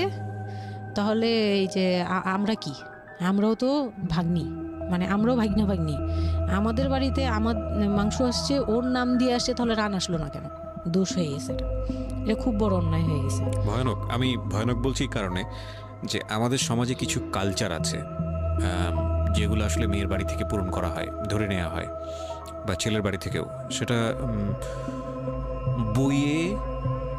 পাঠ্য বইয়ে তো থাকে না এগুলা, মানে কালচারে আছে, এগুলো শুনতে ভালো লাগে, কিন্তু প্র্যাকটিসের জায়গা থেকে যদি এটা অত্যাবশ্যকীয় নিয়ম হয়ে যায় কখনো কখনো, যেটা কতটা ভয়ানক পেইনফুল হয়। কান্ট ইউ এভার ইমাজিন যে বাবার সামর্থ্য নাই, তারপরে তাকে চিন্তা করতে হচ্ছে যে আমার মেয়ের বাড়িতে একটা রান পাঠাতে হবে, আমার কোরবানি দেওয়ার সামর্থ্য নাই, এই রান পাঠানোর জন্য আমাকে কোরবানি দিতে হচ্ছে। মানে আমাদের এই ব্যাড প্র্যাকটিসগুলা কতটা ভয়ানক হয়ে গেছে আমাদের সমাজে, এবং ইনফ্যাক্ট এগুলো নিয়ে কেউ কখনো কথা বলে না। এগুলো নিয়ে কথা বলা উচিত। একটা মানুষ, একটা সোসাইটি চেঞ্জ হবে কিভাবে, একটা মানে পুরো কমিউনিটি চেঞ্জ হবে কিভাবে, একটা রাষ্ট্র চেঞ্জ হবে কিভাবে, এই ছোট আমরা তো সব জায়গাতেই পয়জনাস। এই ছোট ছোট বিষয়গুলো যদি চেঞ্জ না হয়, আমরা যে এত ডিগ্রি নিচ্ছি, প্রতি বছর পিএইচডি, ভুরি পিএইচডি বের হচ্ছে, ডক্টরেট, হ্যাঁ, আমাদের বিশ্ববিদ্যালয়ে ভরে যাচ্ছে, আমাদের ছেলেমেয়েরা গোল্ডেন A+, আমাদের পাশের হার বাড়ছে, কিন্তু এই সব যে মানে খোরা কালচার, ল্যাংড়া টাইপের কালচার, এগুলোর যে পরিবর্তন হচ্ছে না, বা এগুলো নিয়ে যে কেউ কখনো কথা বলে না, এগুলো নিয়ে না পত্রপত্রিকায় কথা হয়, না কোনো মিডিয়াতে কথা হয়, অথচ এগুলো আমাদের জীবনটাকে পঙ্গু করে দিচ্ছে, এবং এগুলো নিয়ে কেউ কখনো কথা বলে না। আমরা যৌতুক নিয়ে কথা বলি, এবং যৌতুক একটা ঘাতক ব্যাধি, আমরা যৌতুক মোকাবেলা করতে পেরেছি, কিন্তু এই কালচারের মধ্যে যে যৌতুক ঢুকে বসে আছে, সেটা নিয়ে আমরা কেউ কখনো কথা বলি না, এবং এগুলো নিয়ে কথা বলা উচিত। নইলে আমরা আসলে কিওর হব কিভাবে? আমরা যে বলি যে আমাদেরকে শুদ্ধ হতে হবে, আমরা মানুষ হিসেবে ভালো হতে হবে, বাট হাউ? আমাদের তো রন্ধ্রে প্রবলেম।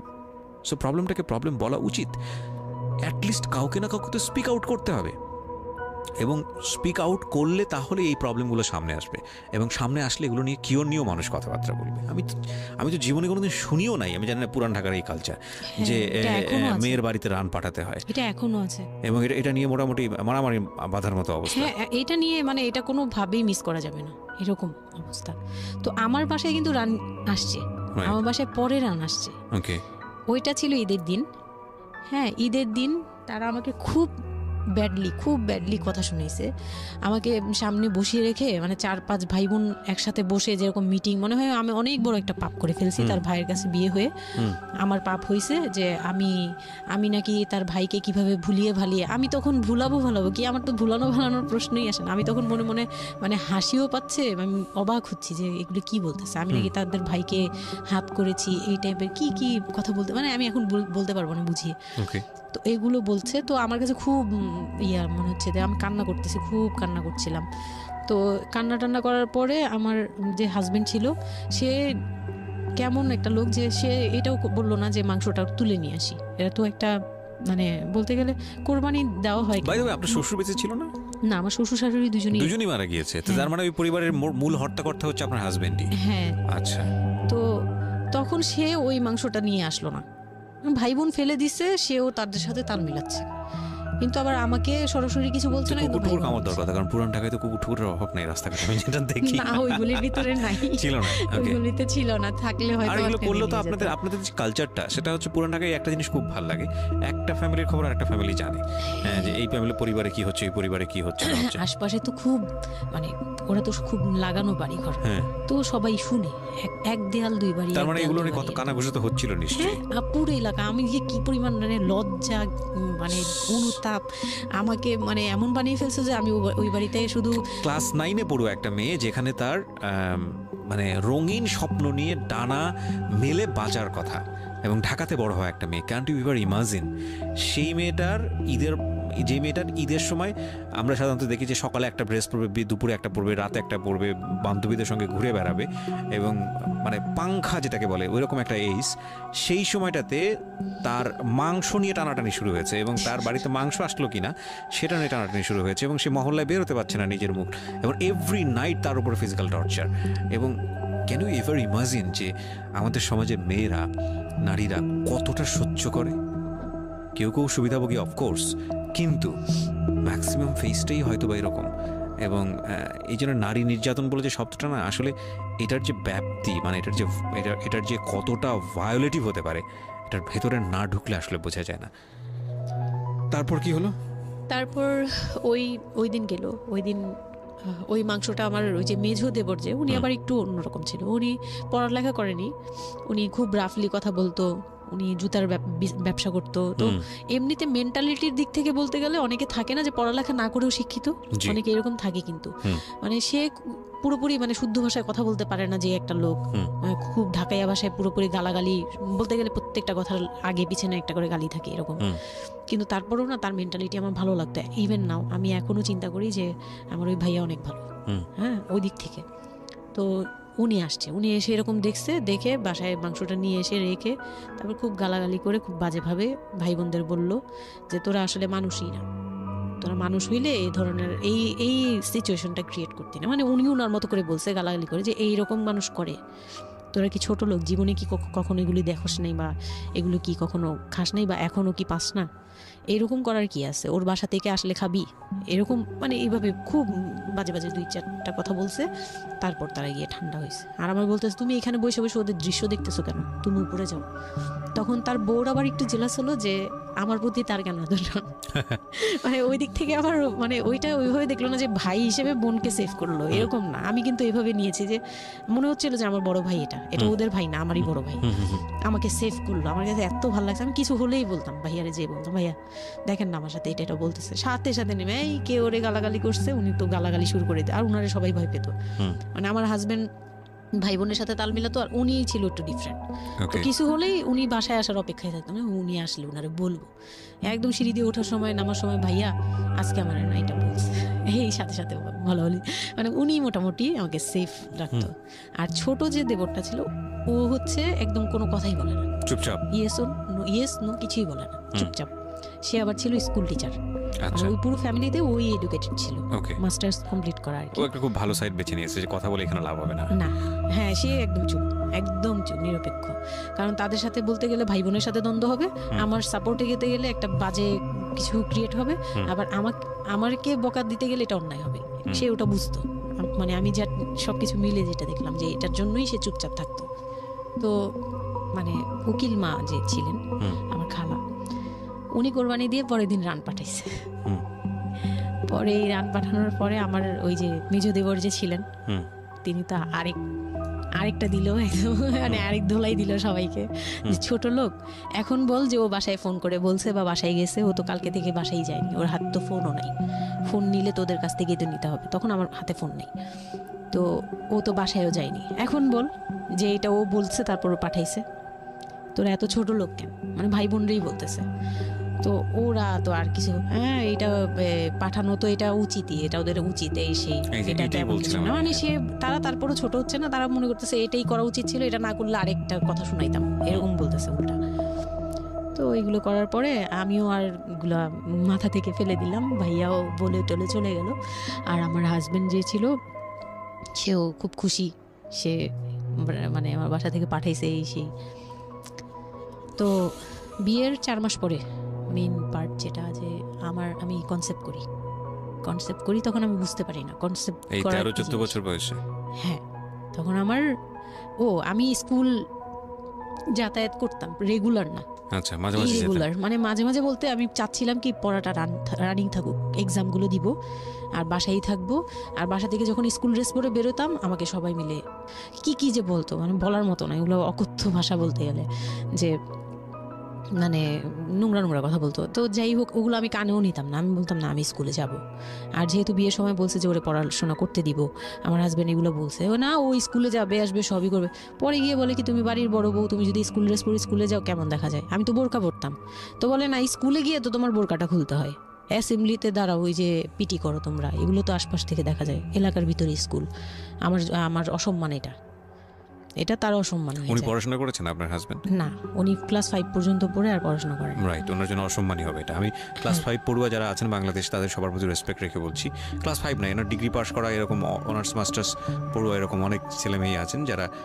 এই ধরনের মানে আজগুবি ল্যাংরা টাইপ যুক্তি দিয়ে জীবনটাকে চালান, তাদের জন্য এটা আসলে অযুক্তি কি হবে, কিছু করার নাই। হ্যাঁ, তো আমি তখন চিন্তা করছি যে আমি স্কুলে যাব, তো মাঝে মাঝে করতাম কি একটু করেই মানে ম্যানেজ করে যাওয়ার চেষ্টা করতাম, বিষয়টা যদি এরকম হতে ধরেন, আমি জানি না, প্রথমত যেটা ঠিকই হয়নি, মানে কোনো কিছুই ঠিক হয়নি, শুনছি আর মেজাজ খারাপ হচ্ছে আসলে, মানে কোনো কিছুই ঠিক হয়নি, তারপরেও যদি খারাপের মধ্যে ভালোটা চিন্তা করি, যে ঠিক আছে এত কিছু, একটা মানুষের এত খারাপ, একটা দুটো দিক তো ভালো থাকতে পারে না, ওর ওয়াইফকে সে সাথে করে নিয়েছে, ঠিক আছে তোমার স্কুলে চলো আমি তোমাকে পৌঁছে দিয়ে আসি, স্কুলে পৌঁছে দিয়ে আসলো, স্কুল থেকে নিয়ে আসলো, কিছু জিনিস হয়তো ওনার আত্মসম্মানে লাগবে, যেহেতু উনি বেশি দূর পর্যন্ত লেখাপড়া করেনি, উনি অনেক কালচারের সাথে অভ্যস্ত না, এতটুকু হলেও তো ও নিজের মনটাকে বুঝতে দিতে পারতো যে না আমার হাজবেন্ড আমাকে কেয়ার করে, মানে স্টুপিডিটির আর কি, মানে লিমিটলেস স্টুপিডিটি যাকে বলে, তুমি অ্যাসেম্বলিতে দাঁড়াবে সেখানে তোমার লেখাপড়া বন্ধ, বদমাইশ।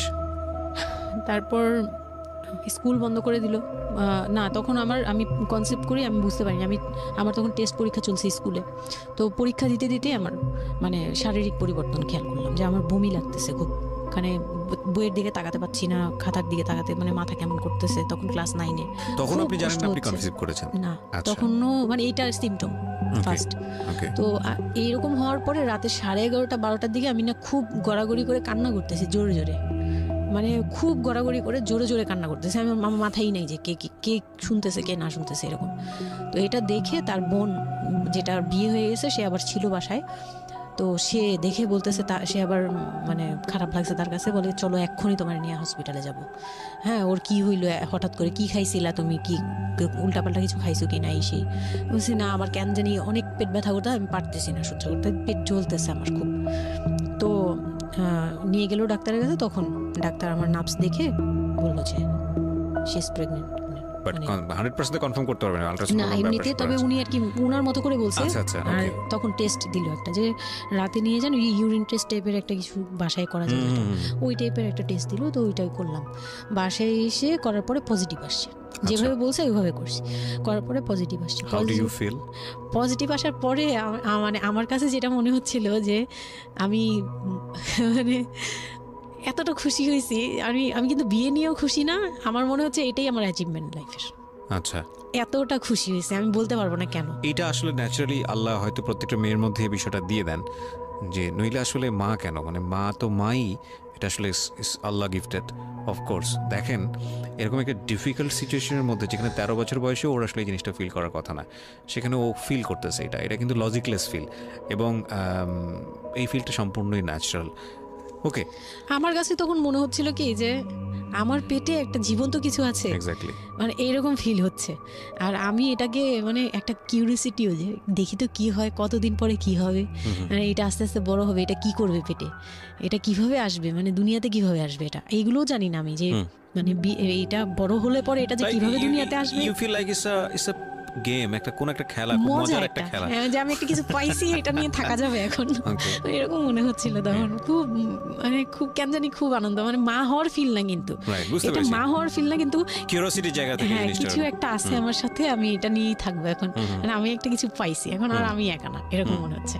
তো আমি না দৌড়ে দৌড়ে বের হয়ে বললাম কি, ওই যে বোনটা আমাকে রাতে নিয়ে গেছিলো ডাক্তারের কাছে, সে তো ছিল রাতে। তো আমি বের হয়ে বলতেছি কি, আপা আপা আমার না এইরকম 2টা আসছে, মানে এই পজিটিভ স্টেপগুলো আসে যেগুলো বলছি। পরে সে না সাথে সাথে বলে কি, এখন তো আমাদের কদর কমে যাবে আরো। প্রথম ডায়লগ ছিল এটা, মানে মনটা খারাপ করে সে বড় নিঃশ্বাস ফেলে বললো, হ্যাঁ এখন তো আমাদের কদর কমে যাবে, আর তো এখন তো আর কম কম আসা লাগবে। তার সাথে ছোট বোনটা বলতেছে, তুমি না সময় কমে বুঝে কথা বলো না,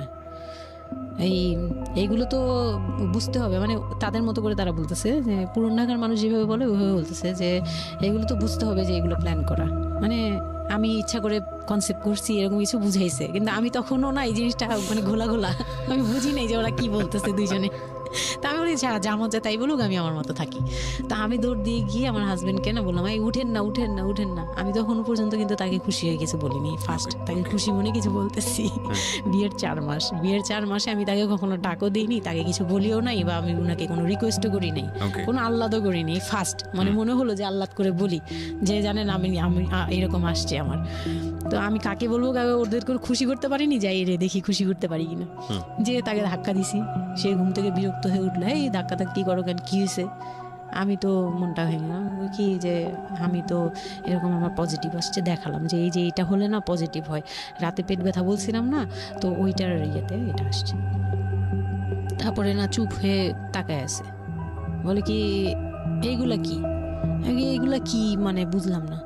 বলে কি এইটা তো ঠিক না। কি ঠিক না? তারপর বলতেছে যে এই এখন তো এগুলোর দরকার নেই, আমাদের এখন তো এগুলোর কোনো দরকার নাই। তো আমি বলি আপনি আমার স্কুল যেতে দিবেন না। আমি এবার তখন মুখ খুললাম, আপনি স্কুল যেতে দেন না, তারপরে আর আমি তো এই জিনিস মানে এটা কিভাবে কি হয়েছে আমি তো জানি না। আমি ভাবছি যে আপনি হয়তো বা কিছু করছেন, আমি জানি না। আমি তাকে এইভাবেই বললাম খুলে, যে আমি তো আসলে জানি না, যে আমি ভাবছি আপনি চাচ্ছিলেন এই জন্য হয়তো বা এরকম কিছু হয়েছে। আর মানে প্রোটেকশন নেওয়া টেওয়া সব কিছু তার উপর ডিপেন্ড করে। তারপর হচ্ছে এটা বলার পরে না মানে আমি আর কিছু বলার মতো ইয়েতে ছিলাম না, আমি চুপচাপ, যে ওরা কি করবে না করবে আমি কিছু জানি না। তো আমার হাজবেন্ড যেটা করলো, যে সে চাচ্ছিল না যে আমি মানে সে চাচ্ছিল না বেবিটা, মূল কথা হচ্ছে সে চাচ্ছে এটাকে অ্যাভয়েড করে ফেলতে, মানে কিন্তু কিছু বলতেও পারছে না। আমি এবার বাসায়ও বলছি, বাসায় সবাইও খুব চিন্তিত আমার এইটুক বয়সে আমি কিভাবে কি করব। আর এদিক দিয়ে আমি এবার কিছুই বলছি না, আমি আমার মতো করে চলছি, নর্মাল লাইফ কাটাচ্ছি। আমার কোনো শারীরিক পরিবর্তন তেমন আসে নাই, সত্যি কথা বলতে। শুধু একটু মানে কিছু কিছু খাবার আছে একটু বাজে লাগতো, এই ছাড়া আমার সবই নর্মাল। আমি নর্মাল ওয়েতেই আমি ওই ওষুধ খাচ্ছি রেগুলার, আর হাঁটা চলা করতেছি, লাফালাফি সিঁড়ি বাওয়া কোনো কিছুতেই আমার ইয়ে নেই। যেটা আছে ডাক্তার থেকেও কোনো ধরনের কোনো কন্ডিশন দেয়নি? না, ডাক্তার দিয়েছে, ডাক্তার ওই যে 2-1টা ওষুধ দিয়েছে। প্রথম কথা হচ্ছে ডাক্তার থেকে যে বাক্যটা আসলে ছিল যে এই 13 বছরের মেয়ের সাথে এটা কিভাবে হলো। ও ডাক্তার, হ্যাঁ। তখন যখন ফার্স্টে ওই দেখলো, তো উনি বললো যে এটা তো আসলে নষ্ট করাটা ওর জন্য রিস্ক। এক্স্যাক্টলি, মানে সব দিক থেকে তো রিস্ক। ডাক্তার যেটা বললো, যে জাফর ইকবাল আমার বাসার পাশেই ছিল উনি, তো উনি আমাকে যেটা বললো যে এই মেয়ের মানে রাখাটাও যেমন রিস্ক, ফেলে দেওয়াটা। আর যেহেতু মানে আল্লাহকে তো সবাই বিশ্বাস করি, তো বলতেছে যে যেহেতু আল্লাহ চাচ্ছে, যেহেতু এসেই পড়ছে, এটাকে নিয়ে আমরা মাতাবুরি না করি, যেহেতু রাখাও রিস্ক, ফেলে দেওয়াও রিস্ক, তো রাখুক না। এটা এইভাবে আল্লাহকে নিয়ে বলা যাবে না, এমন বলছে, ভুল বলেছে না। উনি বলছেন থাক ঠিক আছে, যদি ভাগ্যে থেকে থাকে তাহলে হবে। আর এই বয়সে হয়, কিন্তু এত অল্প বয়সে নেওয়াটা ঠিক না, উনিও এটা বলছে। তো ওইভাবে ইয়ে করার পরে তো আমি তো রাখছি ঠিকই, কিন্তু আমি তো মানে ওই সময়টা তো ভালোই গেছে। বাচ্চাটা হওয়ার পরে তো আমি বুঝতে পারছি যে আসলে এই জিনিসটা যে আমার পুরো কত বড় একটা ইয়ে ছিল। এখন আপনার হাজবেন্ড হ্যাপি না, সে চিন্তিত বিষয়টা নিয়ে। তারপরে কি হলো? তারপরে থেকে তার মধ্যে আমার মধ্যে একটা বিরাট গ্যাপ তৈরি হলো। সে আমার সাথে মানে টোটালি মিশে না। ওকে। ওই সময় থেকে যখন শুনলো রাতে 3টা-4টা বাজেও আসে বাসায়। তার মধ্যে একদম পুরো চেঞ্জিং চলে আসলো হঠাৎ করেই। কি কারণে জানি না, মানে আমি নিজেও জানি না আমার কি ভুল ছিল বা কি, আমি নিজেও বুঝছিলাম না তখন। ওই সময় একদিন আসলো রাতে 3:30 না 3টার দিকে, হ্যাঁ 3টার পরে আর কি আসছে। আসার পরে আমি ওই দিন খুব খেপলাম যে প্রত্যেক রাতে, আমি একটা অসুস্থ মানুষ, আমি রাত জেগে আপনার জন্য ভাত নিয়ে বসে থাকি, আপনি প্রত্যেক রাতে এরকম লেট করে আসেন, আমাকে গেট খুলে দিতে হয়, আমি ঘুম থেকে উঠেও গেট খুললে আমার খুব কষ্ট হয়, সিঁড়িটা বেয়ে নেমে আমার গেটটা খুলতে হয়, আমার ভয়ও লাগে, আমি কখনো বাসায় একা থাকিনি। ওই প্রথম মানে আমাকে সে চুলে ধরে সে টেনে ও সিঁড়ি দিয়ে নামাইছে, মানে নামায় সে আমাকে বের করে দিবে এখনই। হ্যাঁ, এত বড় হয়ে গেছে, সাহস হয়ে গেছে, এক্ষুনি বাসা থেকে বের হও। সে কিন্তু নেশাও করে নেই, কিচ্ছু না, সুস্থ একটা মানুষ, এরকম করতেছে। তো তার ভাই বোনগুলো এসে বলতেছে আপনি কি মানুষজন কি বলবে, তারা মানুষজনের চিন্তা করতেছে, কিন্তু আমার যে টর্চার হচ্ছে এটা বলতেছে না। এইটা আরেকটা বিষয়, এই যে এগুলো বিষয় আসলে না আমার মেজাজ খুব খারাপ হয়ে যায়। যাই হোক, আপনি যদি আনছেন, আমি খুব সেন্সিটিভ একটা বিষয় একটু কথা বলতে চাই। সেটা হচ্ছে এই যে আপনারা যত মানুষজন চিন্তা করেন, নিজের ঘরের ভিতরে একটা মানুষ ঠিক নাই, এটা আমি আপনাদের কথা বলছি না, এটা বাংলাদেশের সামাজিক অবস্থার চিত্র। সেটা হচ্ছে আমরা নিজের ঘরের মধ্যে অনেক সময় দেখা যায় যে আপনারা যখন ঘরের মধ্যে একটা বিপদে পড়েন, আপনার চারপাশের লোকজনকে এসে আপনার সেটা সলভ করে।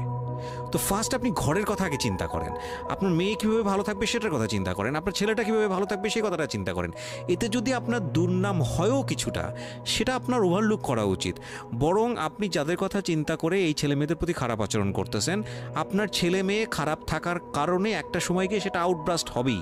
যেই মান সম্মানের কথা আপনি চিন্তা করতেছেন, সেই মান সম্মান আরও বেশি পরিমাণে ক্ষতিগ্রস্ত হবে। আমাদের সমস্যাটাই হচ্ছে এই জায়গাটায়, আমরা চারপাশের ঘরের লোকজন কি মনে করবে সেটা চিন্তা করি, অথচ চারপাশের ঘরের লোকজন কারা বসবাস করে, কোথা থেকে আসছে, কি অবস্থা, সেই খোঁজ খবর আমরা রাখি না, কিন্তু আমাদের মান ইজ্জত তাদের হাতে। স্টুপিড মানে ফিলসফি নিয়ে আমরা আমাদের সোসাইটিতে চলি, this is very important thing, এবং এগুলোর পরিবর্তন হওয়া উচিত। তো তারপরে কি হলো? তারপর এই হলো ফার্স্ট এই গেল, এইটার পরে এরপর থেকে চলতেছে কন্টিনিউ, মানে এরকম আচরণই করছে সে আমার সাথে। একটু সময়, 4 মাসের সময়টা খুব ক্রুশিয়াল একটা মোমেন্ট, খুবই ক্রুশিয়াল একটা। হ্যাঁ, সকালে উঠে আমার রুটি বানাতে হতো কন্টিনিউ, সে বাইরের নাস্তা খাবে না, তাকে রুটি বানিয়ে খাওয়াতে হবে। ওই অবস্থায় আমি মানে সকালে উঠে ঘুম থেকে উঠে রুটি বানাতাম, ওর ভাই বোনের জন্য, ওর জন্য, সবার জন্য বানাতাম। এটা না আমাদের সমাজের ছেলেরা না বুঝতেই চায় না, এবং এটা নিয়ে আমাদের কোনো শিক্ষা নাই। আসলে আমি মানে দেখলাম যে এতটা বর্বর কিভাবে। আমি আমার নিজেকে জড়িয়ে ওই কথাটা বলছি, কারণ আমি তো নিজেও বাবা হয়েছি, আমি নিজে থেকেও বুঝি জিনিসটা। মানে এই যে পরিবর্তনটা সমাজ, মানে পরিবারে যখন নতুন একজন সদস্য আসে, সবচেয়ে বড় প্রেশারটা ফিল করে হচ্ছে মা, কারণ তার লাইফ রিস্ক হয়ে যায়। কিন্তু এখানে বাবার যে দায়িত্বটা, খুব মজার বিষয় হচ্ছে, আমি আমার নিজের এক্সপিরিয়েন্সের জায়গা থেকেই বলতেছি, যে বাবার দায়িত্বের জায়গাটা বোঝা শুরু হয় সন্তান দুনিয়াতে আসার পর থেকে, এবং তাও ইমিডিয়েটলি আসে না। সন্তান একটু করে বড় হচ্ছে, অ্যাটাচমেন্টটা হচ্ছে, যখন নড়াচড়া সামনে দিয়ে নড়াচড়া করতেছে, একটু মিস হচ্ছে, দূরে থাকতেছে, তারপরে কি মানে সন্তান যখন প্রাপ্তবয়স্ক 1 বছর 2 বছর বয়স, ওই সময় বাবা ফিলটা আসে, তুলে দেয়, তখন তখন হচ্ছে বাবা ফিলটা পায়। তার আগ পর্যন্ত বাবা বুঝতেই পারে না, তখন আসলে কি বাচ্চাটা আমার কোত্থেকে আসলো, এই সত্য ফিলটা এরকম থাকে। এটা খুব ন্যাচারাল একটা ফিল, কিন্তু এই ন্যাচারাল ফিলটার সুযোগ নিয়ে অনেক সময় আমরা একটা অবুঝের মতো আচরণ করে ফেলি, ভয়ানক বাজে আচরণ করে ফেলি। ইয়ে থাকে, মাত্রা থাকে, যেমন আপনি কতটুকু মানে কতটুকু কেয়ারফুল ছিলেন, কতটুকু ইয়ে ছিলেন, এটার কিন্তু একটা লেভেল আছে অবশ্যই, এবং এটা নিয়ে শেখানো উচিত আমাদের আমাদের আমাদের আমাদের মানে এডুকেশন সিস্টেমের মধ্যে তো নাই। এবং আমরা জানি না, ম্যারেজ কাউন্সিলিং বলে অনেক একটা বিষয় আছে, এগুলো তো আমাদের প্র্যাকটিসে নাই, কোনোভাবে নাই, এগুলো তো আমাদের কাছে চিন্তাই করা যায় না, বিলাসিতা। এবং আমাদের রাইট, এবং বাবা যিনি, একটা হচ্ছে যে মা হওয়ার একটা প্রিপারেশন দরকার আছে, মেন্টাল প্রিপারেশন, একটা বাবা হওয়ার জন্য একটা মেন্টাল প্রিপারেশন দরকার আছে। আমাদের সমাজে এটা টোটালি মিসিং। আমরা এই নারী দিদিদের কাছ থেকে যে গাইডটা পেয়ে আসছি, সেটা না বুঝে না শুনে প্র্যাকটিস করেছি। রাইট, আমি জানি না, আজকে আমি সত্যি কথাগুলো বলতেছি, হয়তো আমরা ওই রাতারাতি পরিবর্তনের জায়গায় যেতে পারবো না, বাট আমি শুধু একটা কথাই বলতে চাই, সেটা হচ্ছে বাবাদের দায়িত্বটা অনেক বেশি, বিশেষ করে বাচ্চা চলে আসার পর থেকে মেন্টাল সাপোর্টটা খুব জরুরি, খুবই জরুরি।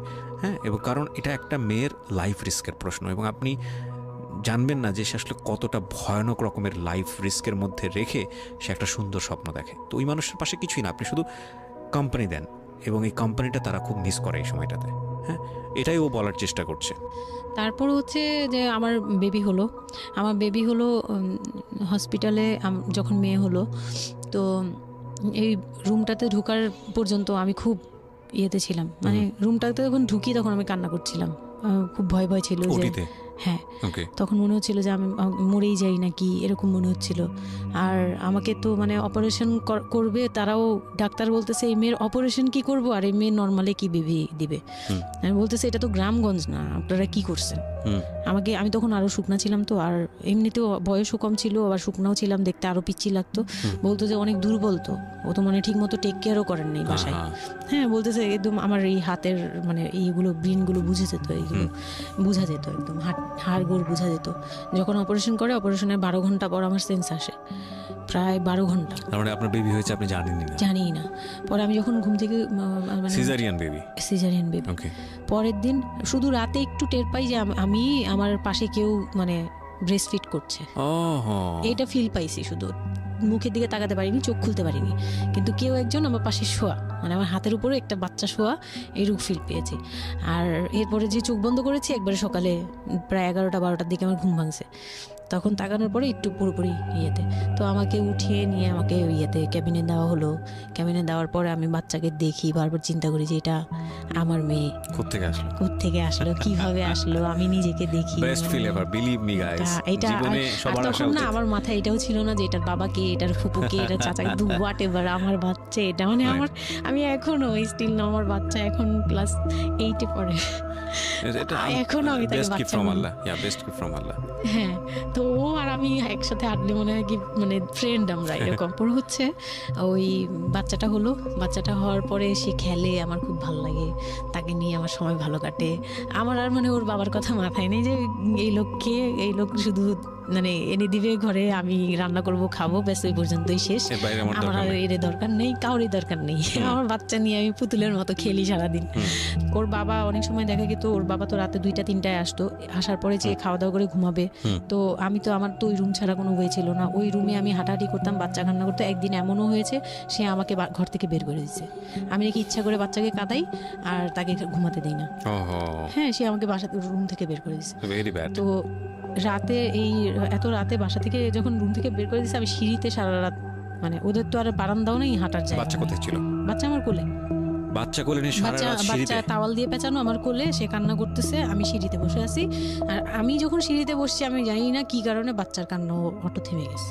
রুম থেকে বের হয়েছি না, তো ওর বাবা যে ধমক টমক দিছে, আমি জানি না কি কারণে, হয়তো বা রাতও অনেক হয়ে গেছিলো, অনেক কান্নাকাটির পরে হয়তো ও ক্লান্ত হয়ে গেছিল, ও মোটামুটি চুপ হয়ে গেছে সিঁড়িতে, নয়তো পুরো এলাকা জানার কথা এইরকম। তো আমি সিঁড়িতে বসে বসে কান্না করছি সারা রাত, মানে তখন অলমোস্ট তখন 4টা বাজে, ভেতরে ভাবে ঘুমিয়েছে নাক ডেকে। হ্যাঁ, তখন সে ঘুমাচ্ছে, ভিতরে গিয়ে ঘুমাচ্ছে। আমি আর ভয়ে রুমেই যাইনি, মানে কি না কি করবে আবার, এই জন্য রুমেই যাইনি। তো এই কাজটা করার পরে সে আমার মন থেকে আরও উঠে গেছে। আমার যে দেবর ছিল, যে বললাম যে আমাকে খুব ভালোবাসতো উনি, তো উনি আবার খুব ভোরে আসতো, জুতার ব্যবসায়ী তো, ওনাদের কারখানা সারা রাত কাজ হতো, প্রত্যেক দিন সকালে 5টা-6টা এইভাবে আসতো।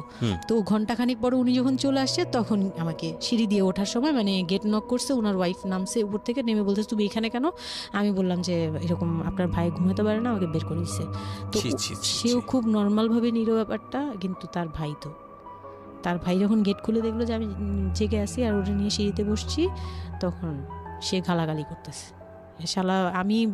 ওনার আবার বিয়ের 12 বছর হয়ে গেছে, কিন্তু বাচ্চা কাচ্চা হয়নি। উনি আবার এই দিক থেকে খুব ছিল যে তার খুব ইচ্ছা ছিল একটা বাচ্চার বাবা হবে।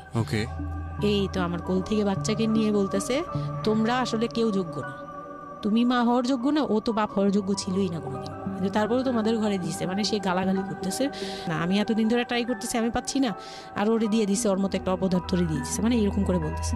তারপরে হচ্ছে এই উপরে গেলাম, উপরে যাওয়ার পরে আমি ওই রুমে গেলাম, ওনারও বলতেছে আচ্ছা তুমি যাও, আমরা ওকে রাখি।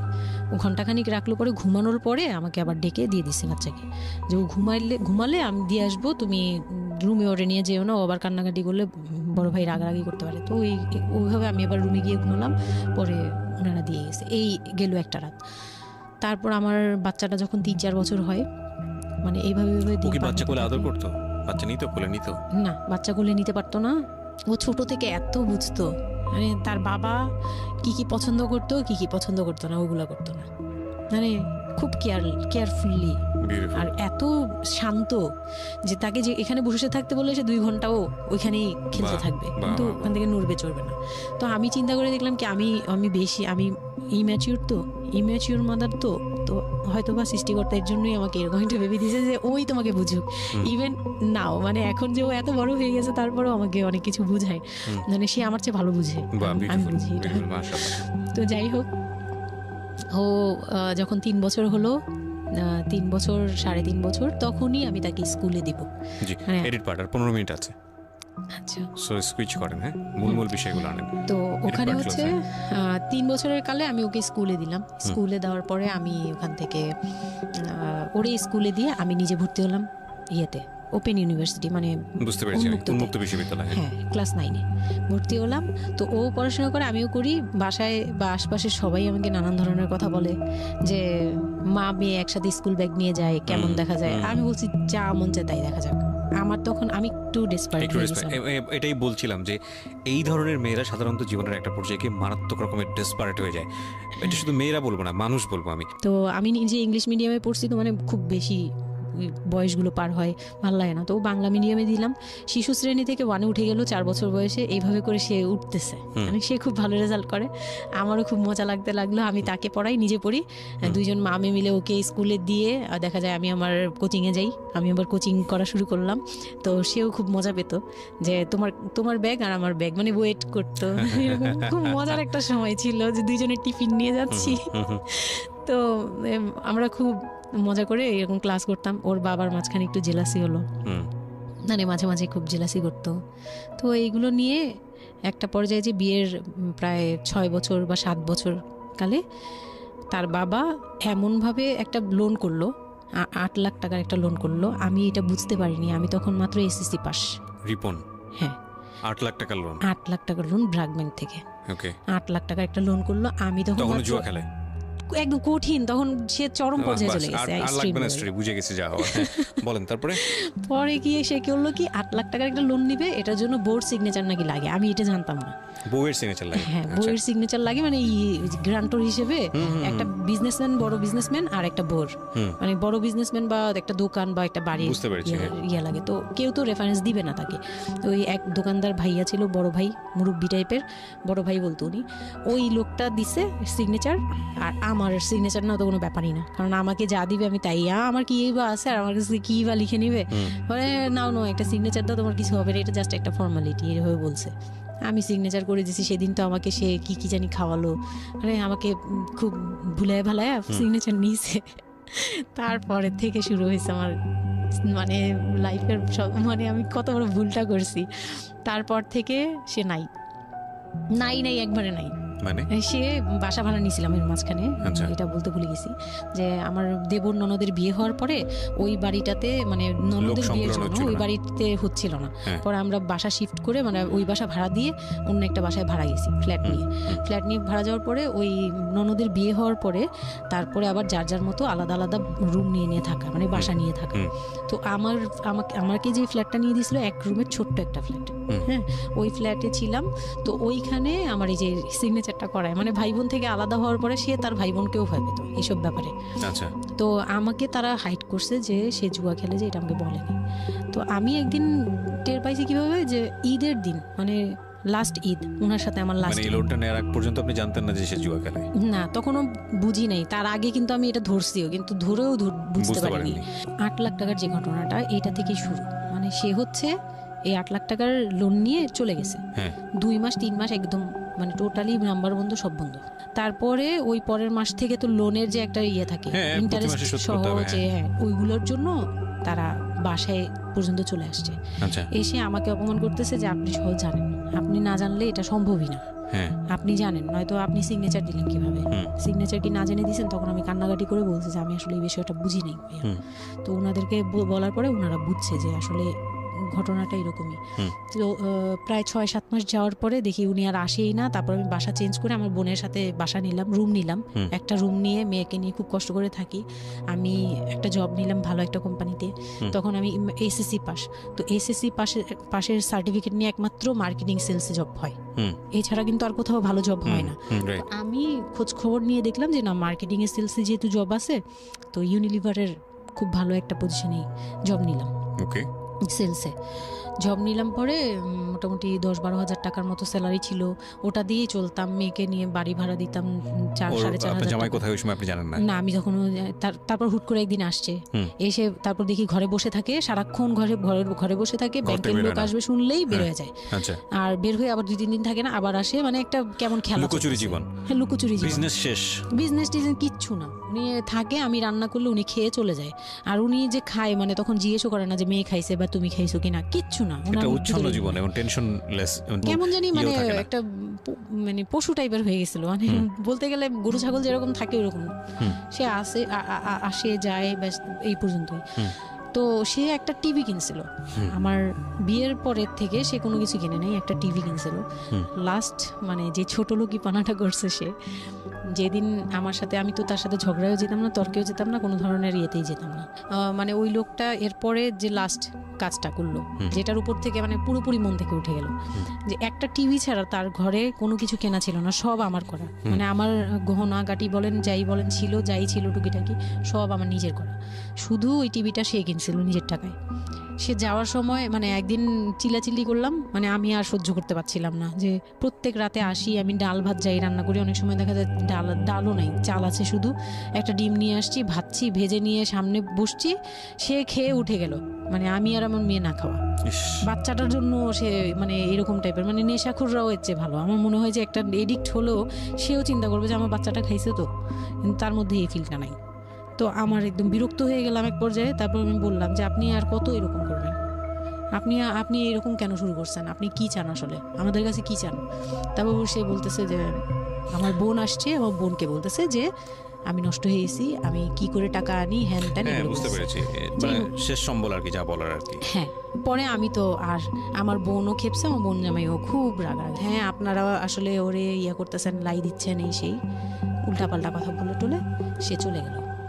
চলে যাওয়ার সময় সে টিভিটা হাতে করে নিয়ে এসে বিক্রি করে দিবে। হ্যাঁ, আমি আমার জিনিস নিয়ে গেলাম, আমি যা যা নিয়েছি সেগুলো নিয়ে এসেছি। তো আমি সবচেয়ে মানে খারাপ লাগছে জিনিসটা, যে এতটা ছোট লোকের সাথে আমি ছিলাম এতটা বছর। তখন আমার মনে হয়েছে যে এরকম একটা ছোট মনের মানুষের সাথে আমি এত বছর ছিলাম, এটা বলতে লজ্জা হয়। এই যে গেছে সেই লোকটা আর আসে নাই। তো আমার মামা যেটা বললো যে তোমাদের আসলে এইভাবে ঝুলে থাকলে, তখন তো 2 বছরের মতো প্রায় আমরা সেপারেটেড, মানে আলাদা থাকি। সে চলে গেছে 2 বছরের মতো হয়ে গেছে। তো বলতেছে 2 বছর পর এসে এই যে আজকে বললো এই কথা, আবার যে 1 বছর পর এসে আরেকটা ঝামেলা করবে না, এমন কোনো কথা নাই। আর আমার মামা তখন আমাকে বলতেছিল তোমাকে আমরা একটা বিয়ে দিব, তোমার এখনো ওই বয়স আছে এই সেই। আমি তো তখন একবারেই না আমি বিয়েটি আর করতেই পারবো না, আমার মেয়ে আমি বড় করবো, এটাই আমার টার্গেট। তো তারা বলতেছে আচ্ছা ঠিক আছে, বিয়ে করো বা না করো, তোমার এইটার একটা সাইড করা দরকার। তুমি নিজ থেকে ওর কাছ থেকে এমনিতেও কিছু পাবা না, উনিতেও কিছু পাবা না, তুমি নিজ থেকে একটা ডিসিশনে চলে ওর কাছ থেকে ডিটাচ হও আগে, যাতে ওর তোমার উপর কোনো দায়িত্ব না থাকে, অধিকার না থাকে। তখন গিয়ে মানে যেই গার্জিয়ানরা বিয়ে দিয়েছিল তারাই একসাথে বসে আমাকে ডিভোর্সের করে দেয়। হ্যাঁ, ওকে।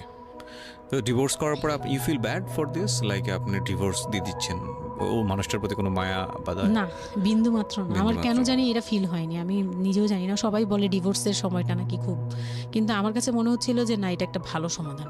আমার তখন মনে হয় যে আরো আগেই বের হয়ে আসা হচ্ছিল। ফাইন, এবার আমার কিছু কোশ্চেন আছে, খুব শর্টকাটে আমি অনুষ্ঠানটা শেষ করবো। তারপরে রিয়েলাইজেশনের জায়গা থেকে আমার যারা লিসনার আছে তারা শুনলেই বুঝতে পারবেন যে আসলে স্টোরিটা কেন আমরা প্রচার করলাম।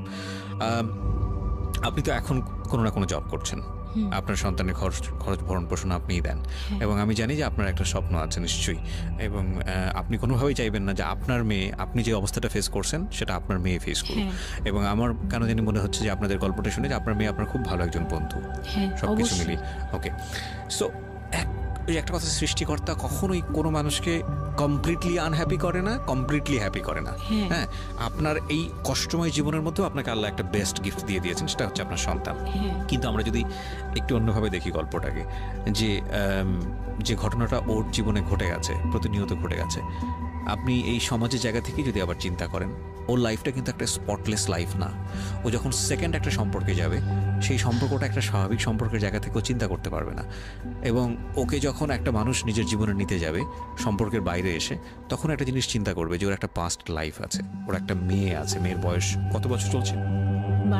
12 বছর চলছে। এবং ওর বয়স যেখানে আপনার কত? 21? আমার হচ্ছে 27। সো ওর প্রায় ওর বয়সের অর্ধেক বয়সের 2-3 বছর কম হবে, যাই হোক। তো এই যে ব্যাপারটা, এগুলো খুব ভালো চোখে দেখে না, দেখবে না, খুব স্বাভাবিক। হয়তো কোনো ব্যক্তি মানুষ দেখলেও দেখতে পারে, কিন্তু যখন পরিবারের জায়গা থেকে আসবে এই সম্বন্ধটা, তখন কোনোভাবেই পরিবারের অন্য লোকজন এটাকে কোয়েশ্চেনেবল, মানে কোয়েশ্চেনের জায়গা থেকে এটা ছাড় দেবে না। তাহলে দেখুন, ওর জীবনের বিগার লস কিংবা ওর জীবনের যে একটা ভয়ানক রকমের একটা ক্ষতি, পুরো জীবনের মোড়টাকে অন্যদিকে ঘুরিয়ে দেওয়া। যদি একটা নিউট্রাল জায়গা থেকে আমরা চিন্তা করি, একটা মেয়ে তার জীবনটা আসলে কেমন হওয়া উচিত ছিল, সেই জায়গাটা থেকে, তাহলে ওর জীবনটা কোথায় গিয়ে দাঁড়িয়েছে। এবং যদি এভাবেই জীবনটা চলে যায়, তাহলে ওর যে মেয়েটা বড় হচ্ছে, সে মেয়েটা বড় হয়ে একসময় নতুন একটা সংসারে চলে যাবে। যেহেতু সে ছেলে না, সুতরাং তার মার প্রতি দায়িত্বের ব্যাপারটা হয়তো অন্যরকমভাবে তাকে পালন করতে হবে, সেখানে গিয়ে সে থাকতে পারবে না।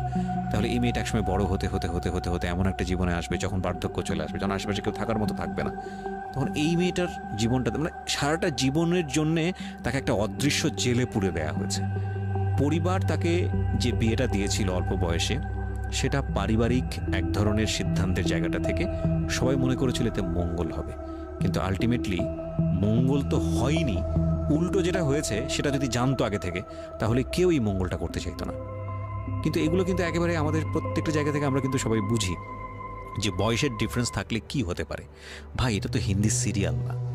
এখানে একটা অসম বয়সে একটা মেয়ে বা ছেলের বিয়ে হলো, তারপরে দেখা গেল যে স্বাভাবিকভাবে তাদের মধ্যে যেটা হওয়ার কথা সেটা হচ্ছে না, অন্য কিছু হচ্ছে। এই বিষয়গুলো তো আসলে এরকম না। জীবনটা তো আসলে এই ধরনের ড্রামা মেইনটেন করে না, এটা নাটকের চেয়ে অনেক বেশি নাটকীয়। সুতরাং যারা এই ধরনের কাজ করেন বা কাজ করতে উৎসাহ দেন, তাদেরকে আমরা রিকোয়েস্ট করব যে একটা জীবন ধ্বংস করার জন্যে এই রকম অনৈতিক সিদ্ধান্ত যথেষ্ট। অতএব কোনো মেয়ের কিংবা ছেলের মেন্টাল ম্যাচুরিটি, শুধু ফিজিক্যাল ম্যাচুরিটি না, mental maturity which is very very important, মানসিকভাবে পরিপক্ক ফর দ্যাট পার্টিকুলার থিং, মানে ওই যে জিনিসটার জন্য আপনারা তাকে তৈরি করছেন, লাইক সে যদি সংসার করতে চায় বা কোনো কিছু করতে চায়, সেটার জন্য ওই মানুষটা যদি মানসিকভাবে পরিপক্ক না হয়, তাহলে কখনোই তাকে সেই জায়গাটায় ঠেলে দেওয়া উচিত না। এতে দিয়ে আপনি যদি মনে করেন, বিশেষ করে বাবারা অনেক সময় মনে করে, মারা অনেক সময় মনে করে, মেয়ের বিয়ে হলে যাক হাঁপ ছেড়ে বাঁচলাম, এটা একটা ভয়ানক রকমের ভুল সিদ্ধান্ত। কারণ অপাত্রে যদি মেয়ের যা চায়, তাহলে হাঁপ ছেড়ে বাঁচার আসলে কোনো সুযোগ থাকে না। আমার মনে হয় এই লাইনটার সাথে বাংলাদেশের অনেক বাবা মাই পরিচিত। আজকে আমি অনেক কথা বলেছি, আমি আসলে যতটুকু বলেছি এটা অন্তর থেকে বলেছি, এবং নিজের জীবনের অভিজ্ঞতাকেও অনেক সময় এখানে ইনক্লুড করে দিয়েছি, সেটা হয়তো মেনশন করিনি। আমি সবার প্রতি ক্ষমা চেয়ে নিচ্ছি, কারণ আজকে অনেক বেশি ইন্টারাপ্ট করেছি। তবে আমি মনে প্রাণে চাই যে শামীমা আজকের এই জীবন গল্পটা এখানে বললেন, এই শামীমার মতো যারা আছেন তারা জীবনের সুখী হোক, ভালো থাকুক। আর আমি আপনাদেরকে এই কথাটা অনেকবার বলেছি, আজকে আবারও বলছি, যতদিন পর্যন্ত রেডিওতে সুযোগ আছে বলতেই থাকবো, দুটো জিনিস কখনো কম্প্রোমাইজ করবেন না। Never ever compromise this two thing. Number 1 is education, number 2 is career. Never ever sacrifice your career and education. অনেক ভালো থাকুন, আজকের মতো শুভরাত্রি।